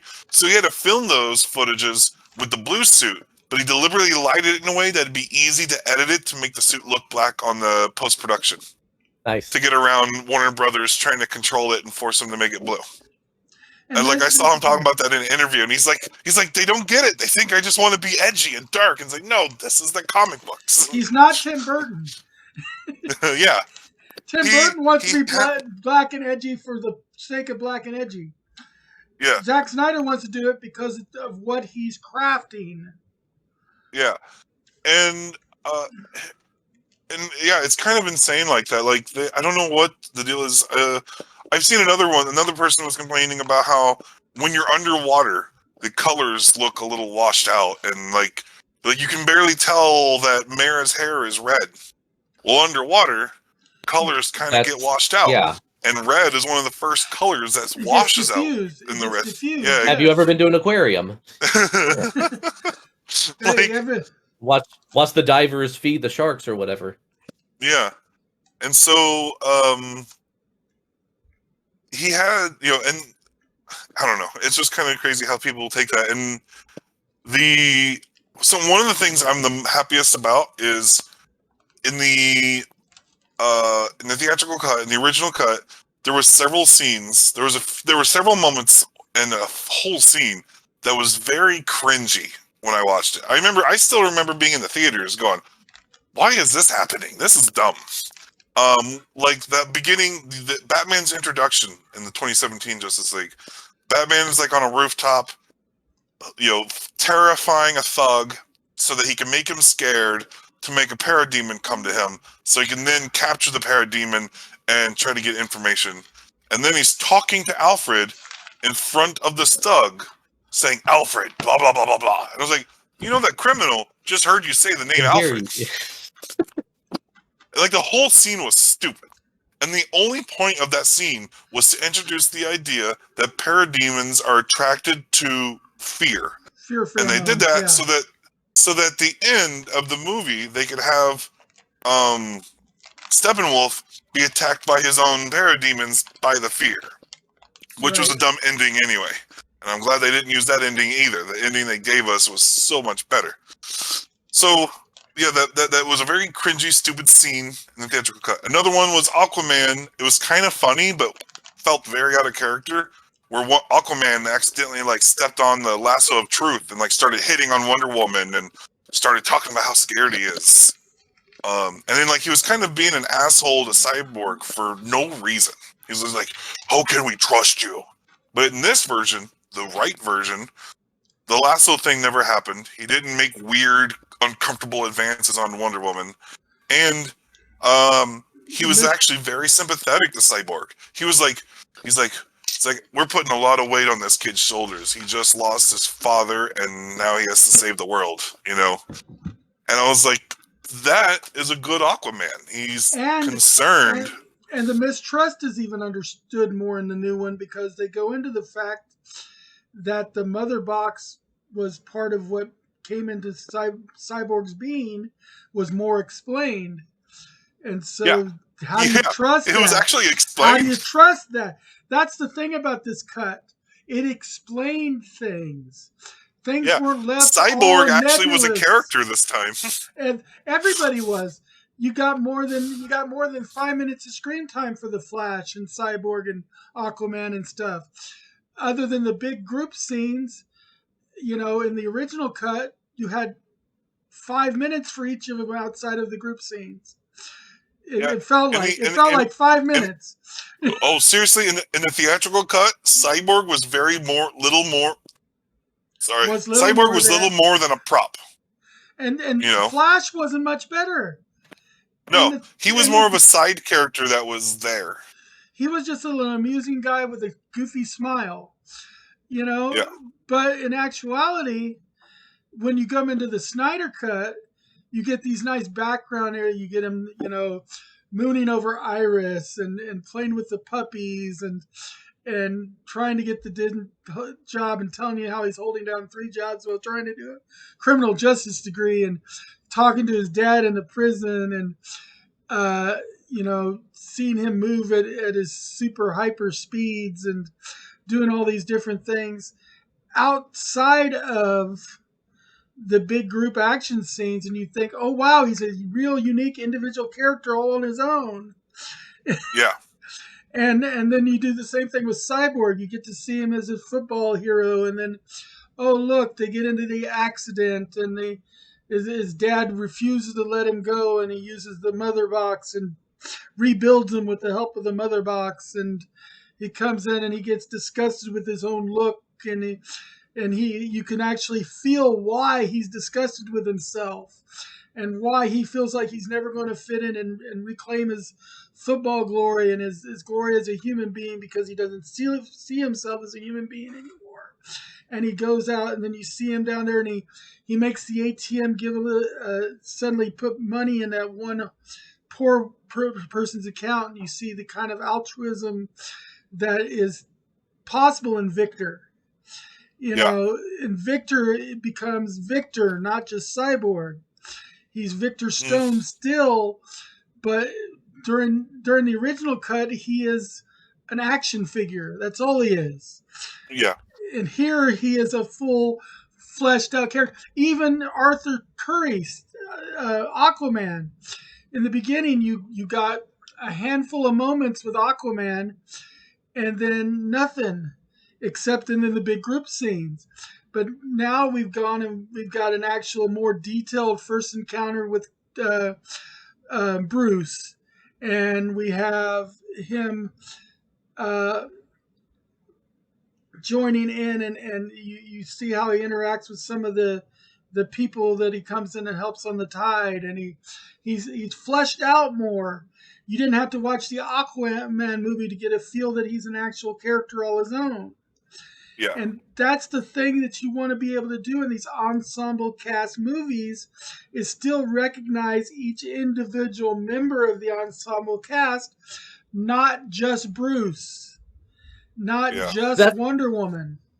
That's why I didn't watch the Justice League movie in the first place. I heard a lot of complaints about it after the fact, but I always felt like DC was rushing to catch up with the MCU and the Avengers and try to establish their own ensemble cast. I was concerned that they weren't letting the franchise breathe and let these characters exist on their own terms before bringing them together and seeing how those disparate personalities play off each other and how they manage to put their differences aside and come together to save the world. Warner Brothers, as a production company, was definitely in overdrive. They were trying to go way too fast. They were trying to run before they ever learned to crawl.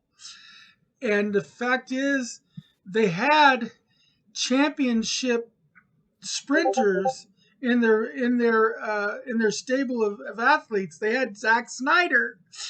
You know, a lot of people might have downplayed him and said he wasn't good for the role, but Ben Affleck did a good Bruce Wayne. It's just that he did great, especially for how they wrote him into corners. They wrote him into corners. There were a lot of things about Batman v Superman that I didn't like, but I didn't hate Ben Affleck as Bruce Wayne. Yeah. I was one and of a lot of the solo movies originally stood very well on their own. I wasn't necessarily a big fan of the idea of Affleck in the beginning, but then I thought about it, and it's like, you know what? He's actually not that bad a choice. And then when I watched it, I was like, you know, if they hadn't written him into a corner right there, boy, would he have shown. Because he's not a bad actor. He's had a couple of bad roles. Most actors have. Right. And people automatically, you know, start kind of typecasting people in their mind. But Affleck showed that he could do a character like the very mature, aging, wise Bruce Wayne that they needed for this role. No, something else. There was a couple of characters that didn't even appear in the 2017 movie that were in this. Yes. Darkseid, for example. Darkseid's nephew. Calabash. Darkseid. I forget his name. Okay, Granny Goodness, but they didn't call her out by name. And even Martian Manhunter. Yes, I love that part. And something I want to mention about Martian Manhunter. Yeah. Something I want to bring up about Martian Manhunter especially, all the promotional material for the 2017 movie kept saying Unite the Seven. But they only had 6 Justice Leaguers in that movie. There was The Flash, Wonder Woman, Aquaman, Cyborg, Batman, Superman. It's 6. Mm-hmm. Why did they keep saying Unite the Seven? There wasn't a 7th Justice League member in that version. The Zack Snyder version has a 7th one. They finally brought in Martian Manhunter. He doesn't actually end up joining until the very end that he actually joins. He doesn't do any fighting. But he influences a couple things because, as they say in the movie, Lois is the key. Yes. And so he goes in Yeah. and he helps inspire Lois at that one point to rejoin Yeah. life, which is what Yeah. was an important aspect. That's Yeah. just it. Everything that Zack Snyder did was intentional, and you could tell it was intentional. He didn't do anything on a whimsy. Everything he did had a reason. The cutting out all those reason shots made it seem like 90% of what he did was whimsical and just let's throw that in there to throw it in there. Yeah. You know, every single punch that's thrown in the Zack Snyder one seems to actually make a statement. Every single Yeah. punch. What is that one person said on that one chat we were talking on Facebook? It said if they did that bullet time thing where just like they needed to put the little pow and slam and boink windows to make it worthwhile in the original movie. Because, and it's true. It felt like an old Yeah. Adam West sequence where that's exactly it. You needed somebody putting pow, bam, slam, just to Yeah. make it mean anything. Yeah, there was so many weird things about the other. Just they took out the whole, like, at the end of the movie. There's that whole like thing about like that Russian family or whatever country they're from that's like trapped within the borders of the attack of Steppenwolf and the Parademons, and then like a whole bunch of like buildings of people or whatever. And so like Flash and Superman have to like spend time rescuing them and getting them out of the way. Nope, this time it was just an abandoned area. And I like how they gave an explanation for why they were there. They were using they set up base at an old shut down nuclear plant because it had toxicity. They're like the toxicity in the air will help the whatever grow, and it'll make a perfect base of operations. It'll eat up the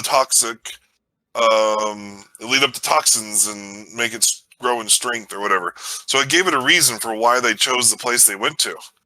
And that touches on a part of it that I love too, because they bring in and they cut it from the original movie. I think partly because of the part of the snafu from Suicide Squad and stuff.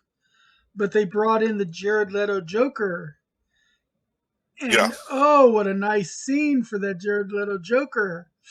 You know, it totally told the dichotomy between the fact that he was Batman's arch nemesis for a reason. I really liked that Joker. Like, that was a really great Joker scene. I mean, it's not Heath.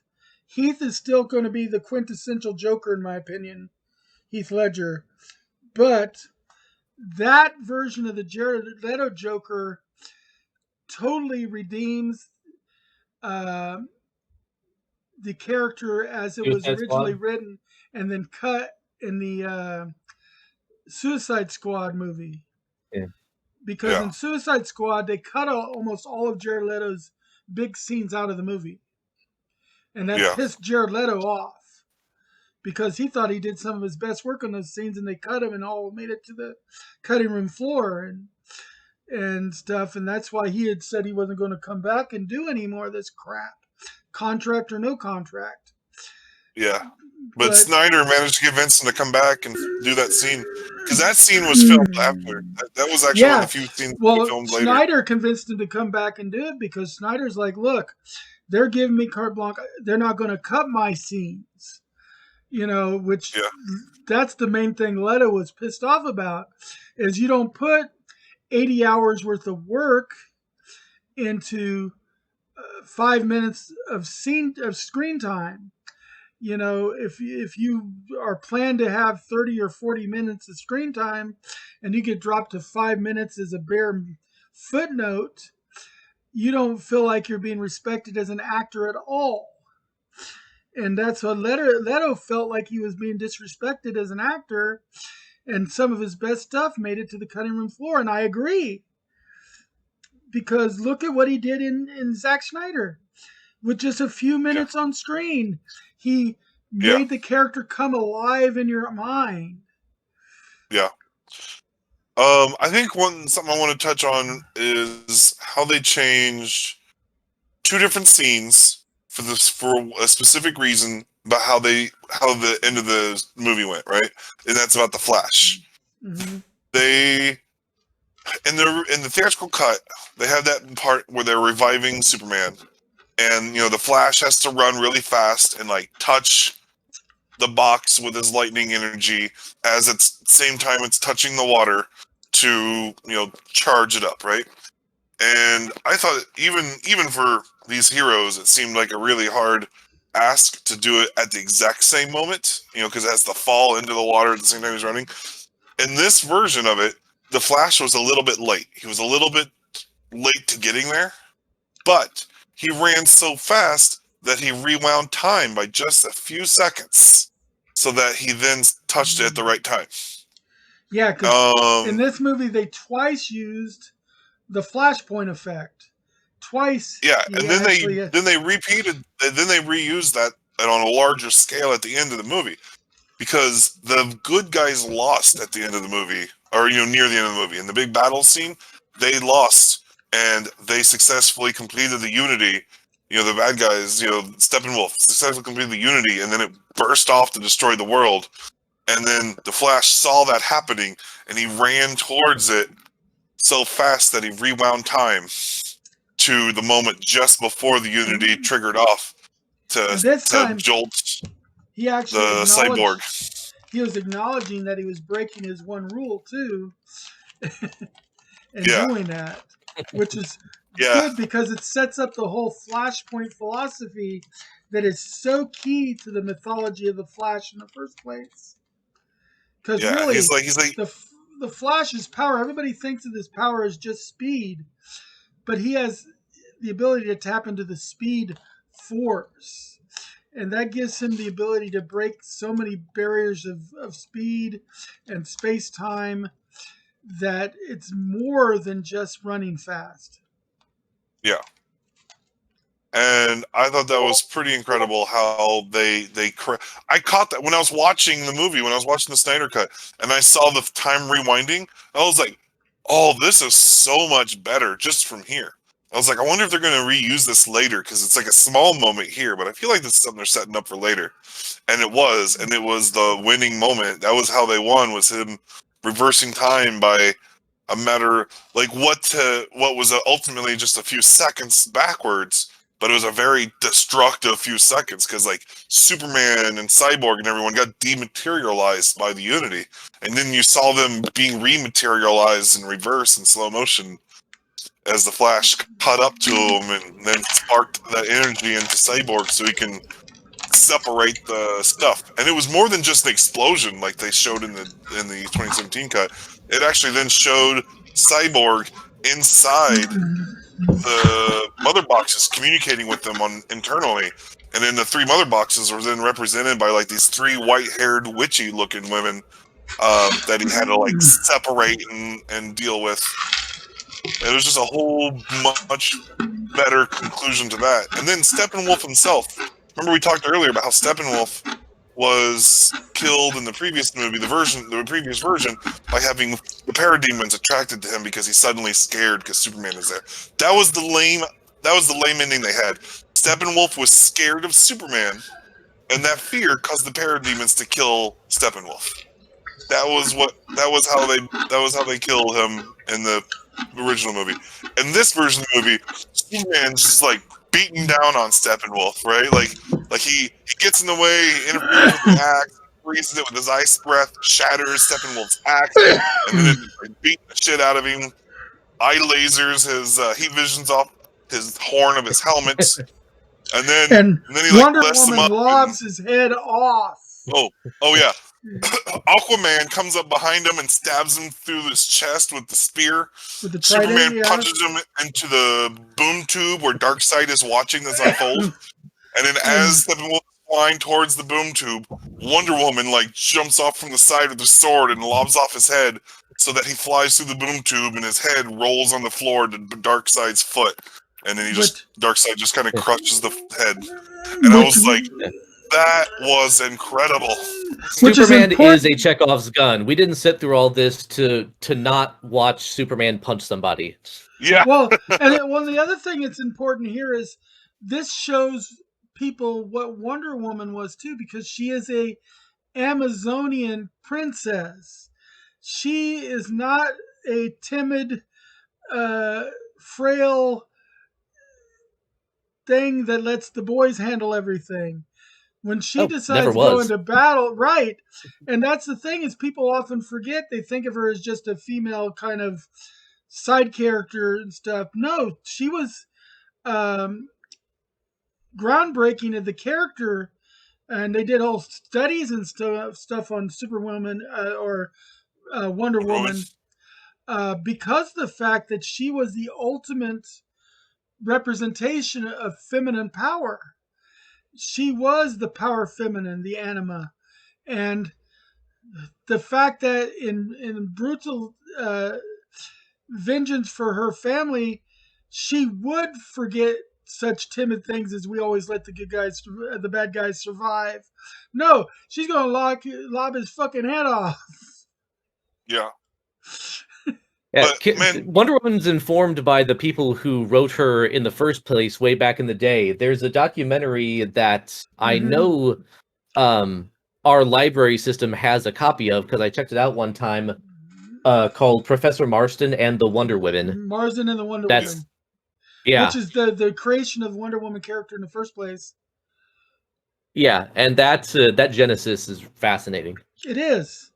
And that's the thing, and like for instance, if you watched the Comic-Con panel before Wonder Woman 84 came out, they had Linda Carter showed up on the Comic-Con thing out of the blue. Nobody expected her, and she told Gal Gadot that finally her daughter. It took Gadot's playing of Wonder Woman to make her daughter realize how important that role was, and the fact that her mom had done that role, why it was so vitally important and stuff for women in culture. Because before that, she just always seen, oh, well, mom played this old TV show character called Wonder Woman.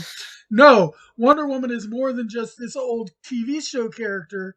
She's a vital part of feminine history. She shows the power. See, a lot of people don't realize, and that's one of the great things, and I know I talk about this at least once per episode, but one of the great things about our culture as nerds is we are a more inclusive culture. We do recognize the individual power of all the different individuals out there.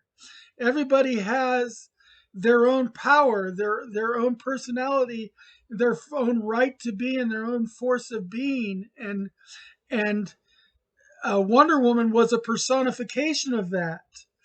Was a personification of the power that women can hold, not subjugated by men, not subjugated by government, not subjugated by anything but their own passions. And Wonder Woman is foremost a being of passion. If you look at the one Green Lantern side thread where they each got different colored lantern rings, I believe Blackest Night. Yeah, Blackest Night, Yeah. Brightest Day. Didn't she get the Ring of Passion? I think she got the Ring of Love. Yes. Yeah, the passion was it, and because they thought of the Ring of Love, but they also think of it as the Ring of Passion because she's such a passionate, vibrant, powerful individual. And not merely love. Does not necessarily mean cuddling. Yeah, not necessarily romantic love, but love of people and a passion to keep the people you care about safe. Passion for life and passion for freedom and passion. For the sake of contrast, I think Harley Quinn also got a ring of that color too. So that's and that actually makes a lot of sense. Yeah, because if you look at Harley Quinn, she's Harley freaking Quinn. She don't give a shit. So something else in the Snyder Cut movie, another one of those cringy moments from the theatrical cut. There was a moment where, in the theatrical cut, the Flash trips and falls and tumbles with Wonder Woman, landing with his face like in her boobs on the ground. And then he gets up and he's like awkward about it, right? Wonder Woman, that was a reshoot that Joss Whedon insisted on, right? That was a shot that Joss Whedon filmed and was insisted on. Gal Gadot refused to do the scene, so they had to hire a body double. They had to use a body double to be Wonder Woman for that shot because Wonder Woman wouldn't do it. That's been cut. That's not in this cut. Good. It's not, some of the other, like, there's a lot of dumb stuff. Like, there's the moment where, and the other cut, in the 2017 cut, where Superman picks up Batman right after he's resurrected. He picks up Batman and he's like, I remember you. You wouldn't let me live. You won't let me die. Let me ask you this: do you bleed? And then Ragdoll throws him into a cop car or whatever. That was kind of cringy. And then, and then at the end of the scene, Batman's like getting up and he's like, "Yeah, something's bleeding," which is kind of funny, but felt really weird. Well, that's but in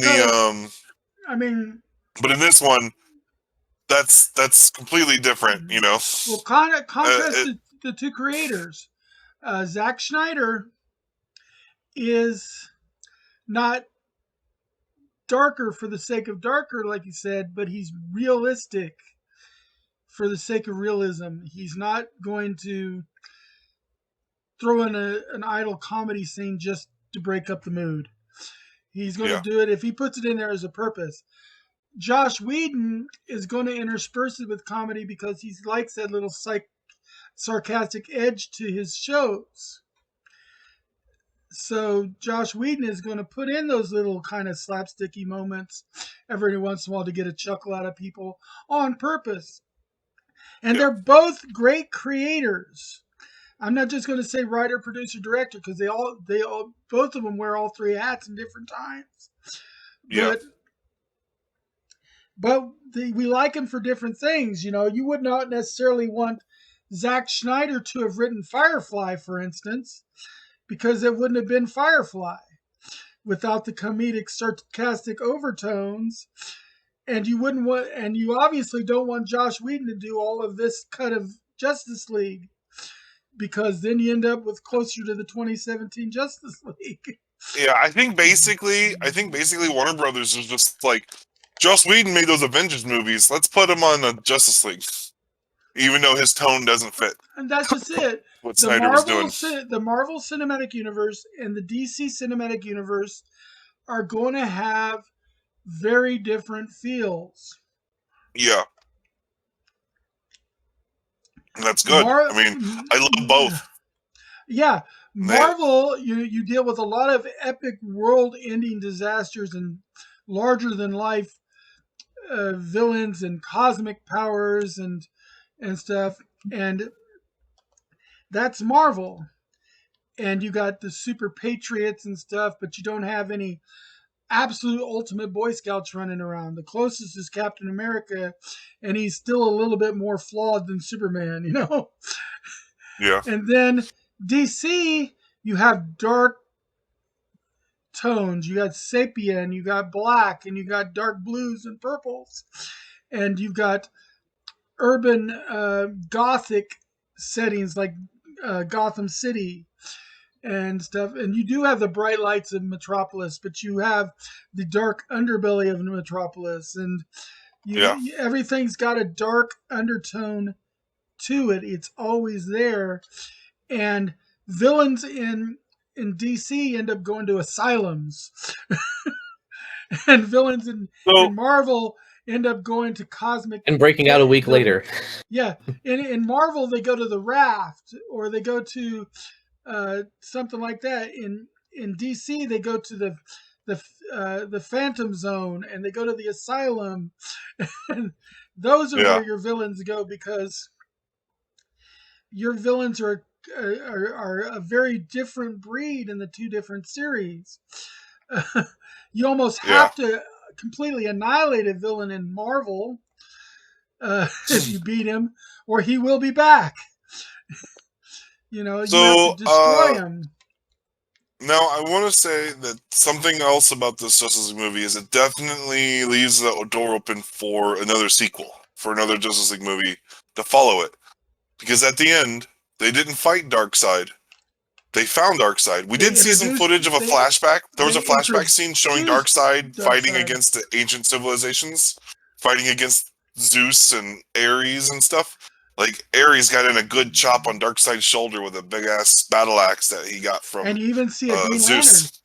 Lantern. And there's a Green Lantern. Around, which I love that, because that just opens that up. And the Green Lantern, because the Green Lantern appeared briefly in the other cut, but he was only on screen for like a second and a half in the background. You know, like blinking and miss a moment. In this version, he actually had several seconds on screen of actually seeing him fighting and doing stuff. And then, but at the end of the movie, you know, Darkseid stomps on Steppenwolf's head, and he's after the anti-life equation, which didn't even exist in the other movie. It was never mentioned. Right. And in this movie, Darkseid wants the anti-life equation, which is on Earth somewhere. That's why he's especially persistent on getting Earth, because of the anti-life equation being here. Which is totally accurate with the comic books. Yeah. And after Steppenwolf fails and they prevent the Unity, you know, I forget who it was, but someone on Darkseid's side asked Darkseid, what do we do now? And Darkseid's like, we take Earth the old-fashioned way, prepare the Armada, as he like storms away and the doom boom tube closes. So that definitely it's setting up for him to return in a subsequent film.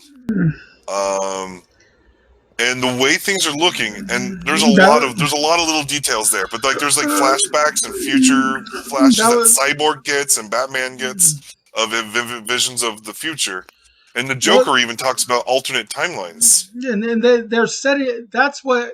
And see, that was the point, though. If they had run the original Zack Snyder cut, it would have set up for cinematic universe. Another movie is set up there perfectly.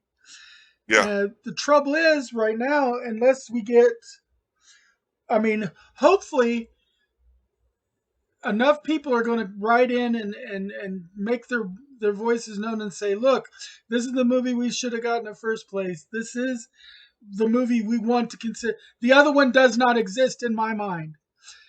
You know, each of us that are DC fans out there need to actually make sure that when you get a chance to post comments on different internet forums and stuff in response to the Snyder cut compared to the 2017 cut, you need to make it known that as far as you're concerned, the Snyder cut is the cut that actually exists. And it is the true, it's the true meaning of Christmas. I mean, no, it's the true meaning of DC. And, we want to see things continue instead of rebooting yet again, you know, and going through another one of those. We want to see them continue from that cut onward, build off of the excellent foundation that Snyder has given us, and give Snyder another budget and give him another movie and let him show us what he can do. And if you want to be in the running with people like Marvel, you're trying to swim with the big dogs here. Marvel right now in cinematics is the big dog. Yeah. There's no bigger bulldog on the junkyard, man. This guy, he runs the yard. If you want to even be in close competition with him, you need to have a real powerhouse behind you. And Zack Snyder's cut is the only thing that's given them enough momentum. I mean, yes, there's been some other partial successes. The Wonder Woman movies individually are great. Both of the Wonder Woman movies are absolutely fantastic. First one's amazing. The second one's pretty good. Oh, I thought the second one was pretty amazing too. And visually, it was stunning. Visually, it was amazing. Here's something. So, just Warner Brothers tried to say recently that the Zack Snyder version is not canon. The other version is canon, but I believe that's going to change. I think their tune's going to change on that soon. And the reason why I think that's going to change soon is because, like, while I'm not one of those guys who really cares about what Rotten Tomatoes says. A lot of people do, right? And if you look at the 2017 Justice League, the critics gave it a 40%, and audiences gave it a 71%. The new version, the Zack Snyder version of it, critics gave a 73%, which is a 33% improvement over the last version, and then audiences give it a 96%.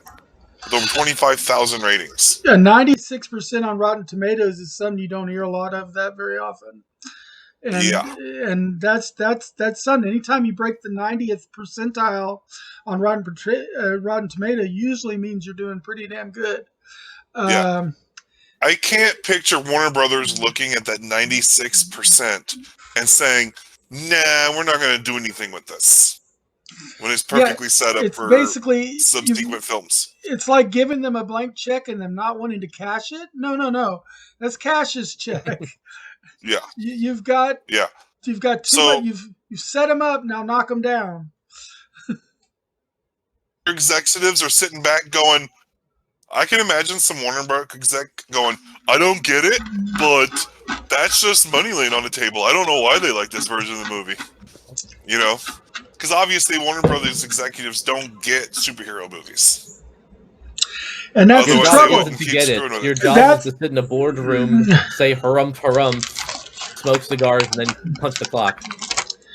Yeah, at least for all the shit that Disney got for buying Marvel, at least Disney knew the action adventure genre stuff before they ever bought Marvel.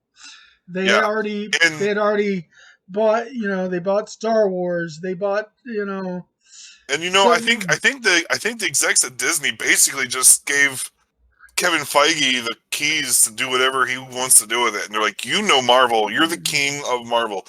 Before the MCU even came around, I read that for like 2 decades, Kevin Feige was the guy that you went to for advice on Marvel property movies.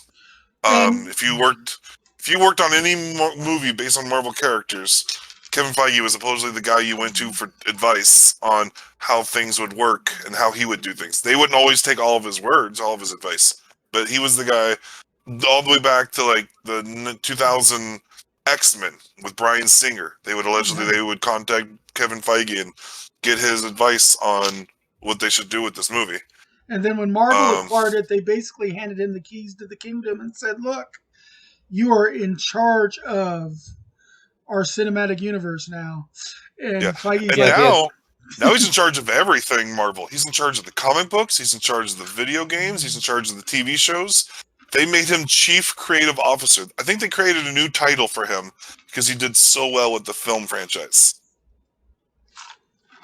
It's nice to know that. It's nice to know that some companies have the good sense not to disembowel the golden goose right after they buy it. Yeah, exactly. People can have their gripes that they want to about Disney. They know but at least Disney knows how to make money. Disney knows how to make money. Disney is a money-making machine. They are Fort Knox. They are a printing press for money, and it all has a little mouse up in the corner. And they know making fans happy makes money. That's it. That's it. They do still realize that when it all comes down to it, it's not about anything but the fans. Because if the fans aren't spending the dollars at the box office, they're not getting it. I can imagine a Disney executive, like the president of Disney, like looking at a movie Feige wants to do and going, "I don't get it, but Kevin Feige does, and he says it's good, so make it. Here's $1 billion." That's pretty much it.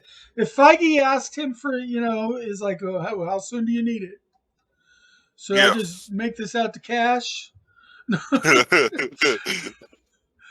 Because Feige and everything he touches is turning to gold. I can't wait till this, not even this phase, but the next phase starts with Marvel. I mean, this phase is okay, and we're going to get some great stuff in this current phase, the finalizing of phase 4 here. Did you hear about Black Widow's update? They're putting it in theaters in July and on Disney Plus the same day. but with Premier Access. I hate that Premier Access bullshit. Yeah. But they just announced that either today or yesterday about Black Widow. I think it was yesterday. I heard that about the same day release. I didn't hear about the premiere access. I thought people were just complaining about the fact that they were coming out on the same day. I think there were some people that wanted to have a theater release early before it dropped on Disney to give theaters an opportunity to get back in the game. Yeah. No, Yeah. the main complaint is that if you're subscribed to Disney Plus, you still have to pay an additional fee to watch Black Widow. For the first Yeah, no. month, I think it's the first month. for the first month or so, and I can't remember if it was $20 or $30, but it's one of those. $29.99. So $30 to watch Black Widow. I wouldn't pay that for myself. I'm thinking about splitting that cost up with a couple of people and watching it together. See, I won't pay it for because right now the only thing you get from it is that Rava and the First Dragon or whatever, Raya and the First Dragon, and then you don't have anything else coming out until Black Widow, as far as I know. Paying the $30 extra a month to get No. It's not $30 a month. It's $30 for that specific film. Yeah. It's not even almost worse. You don't. I thought it bought you into premium access so that from that point on, any of the premium access ones you could get. No, it's a per film thing. So then that's bullshit. Yeah. So you're paying, I think it's $8 a month for your monthly subscription, approximately something like that, $7-8 a month. And then when they put out a movie on Premier Access, you pay the $30 to sort of buy that movie, as to add to your Disney library. Yeah, that's bullshit. Now, if you wait a few months, I think if you wait a few months, they'll then make it free and it's just part of your $8 I think it's a month. after a month, it's supposed to go to the regular. So it's not like they're charging $30 a month and you have to keep paying $30 a month for it. You're paying $30 for that specific movie, which is, about the cost of 2 people going to the theaters to watch it. If you don't get any popcorn or anything. But yeah, I do think it's a bit much. That's why I said if I watch, I'm definitely watching it right away. What I'll probably do is split the cost with a couple of people, so that we can all, 4 of us watch it together, and it only come out to $7 or $8 a piece. To do it. I'm not paying that price, but if you just want a couple bucks pitched in and then invite over to have a movie party at your place, I might contemplate that. So, but yeah, that's what we're talking about trying to do. What you do is scenario. You have an entire party. You set it up with the big screen in the main room, and 2 or 3 people all pitch in to get the movie, and the rest of the people are responsible for order a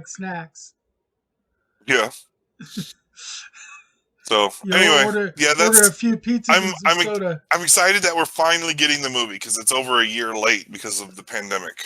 I'm just not too thrilled about the way they're. Yeah, but we are still getting the Disney shows. We got Loki starting in a couple of months. I'm super stoked for that. Yeah, about a week after Winter Soldier ends, we'll get Loki. Yeah. So, and that's the one I'm looking forward to. I was looking forward to WandaVision, and then when it hit, I was like, it was even better than I expected. WandaVision from the very beginning was better than I expected, and it just got better and better and better. And the little tricks and stuff they did, like Pietro, those are nice little things that just added to it. And I thought that, and the fact that they brought in Jimmy Woo and they brought in Darcy, and Monica, all the crossover stuff, that the potential that's bringing in, that was phenomenal. Then we come into the Winter Soldier, and if they, like I said, they've got 3 episodes to hook me, because there's only a 9-episode run, and that means at least the first 3 has got to bring me in. because that first one, ugh. Mhm. um, Anyway, we are a bit over on time, so which we expect whenever there's a major release like Jack Snyder's. yeah. So I think we probably ought to wrap it up. Talk, briefly mention where else we can do our stuff. I do gaming mostly on Left Claw Studios, twitch.tv/Left Claw Studios, or find me on YouTube. Greg, you want to mention where they can find what you're doing? I'm doing like Super Mario Brothers 64 right now, and some other games. Final Fantasy 14 I sometimes stream. Yeah. Yeah. Greg, what do you got What do you have going on? I'm at Queen City Cardboard on Twitch and YouTube right now. I'm getting into a rhythm of doing story games on Sunday mornings, starting at 10 a.m. Central Time. About halfway through Werewolf Heart of the Forest, and got a couple other irons in the fire that I'm having a good time with. Cool. Yep. And of course, And then you can find me right here on this channel. This is being my channel, the GamerSeuss channel on Twitch. And 3 days a week I stream, 3 early mornings of the week. So it's 2 a.m. to 6 a.m. Tuesday, Thursday, and Saturday mornings. I'm streaming usually my nostalgia game, which is currently old school RuneScape. In about a week, I will also start streaming some with the alpha test for the Fractured MMO. It's still in alpha testing. The alpha server will open up for probably another month again. So some of my time will be spent on that. And of course, we host this show every week, always to my channel, because I know I can always get this one working. And we're hoping by next week to have everything working so where I can start simulcasting on the other channels. You should also be able to see us then on the Springfield Game Expo channel on Twitch. We try to do as much as we can in the nerdosphere here in my channel, and of course my co-hosts on their channels. And if you have any questions or concerns for us, just drop us a line. If nothing else, drop me a line in my channel. Send me a private message, and if you needed to get a hold of one of them, I'll send a message over them. If you want to hear us talk about something specific in one of the future shows,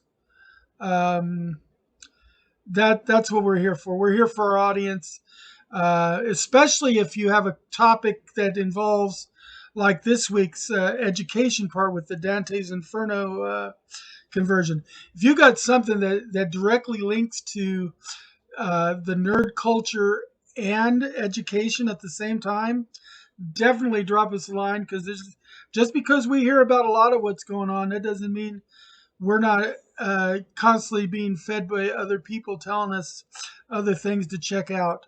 If you got a new tech item that you want to talk about, I'm sure, even though Lurch tries to stay on the forefront of especially console development, but some things might miss his notice. And so if you want to let us all be our eyes and ears too, let us know what you want to hear about, because that's what we're here for. We're a podcast for your nerdosphere, as I like to call it. Anything happening in the nerd culture. You want to hear more about some of the clubs and organizations we deal with.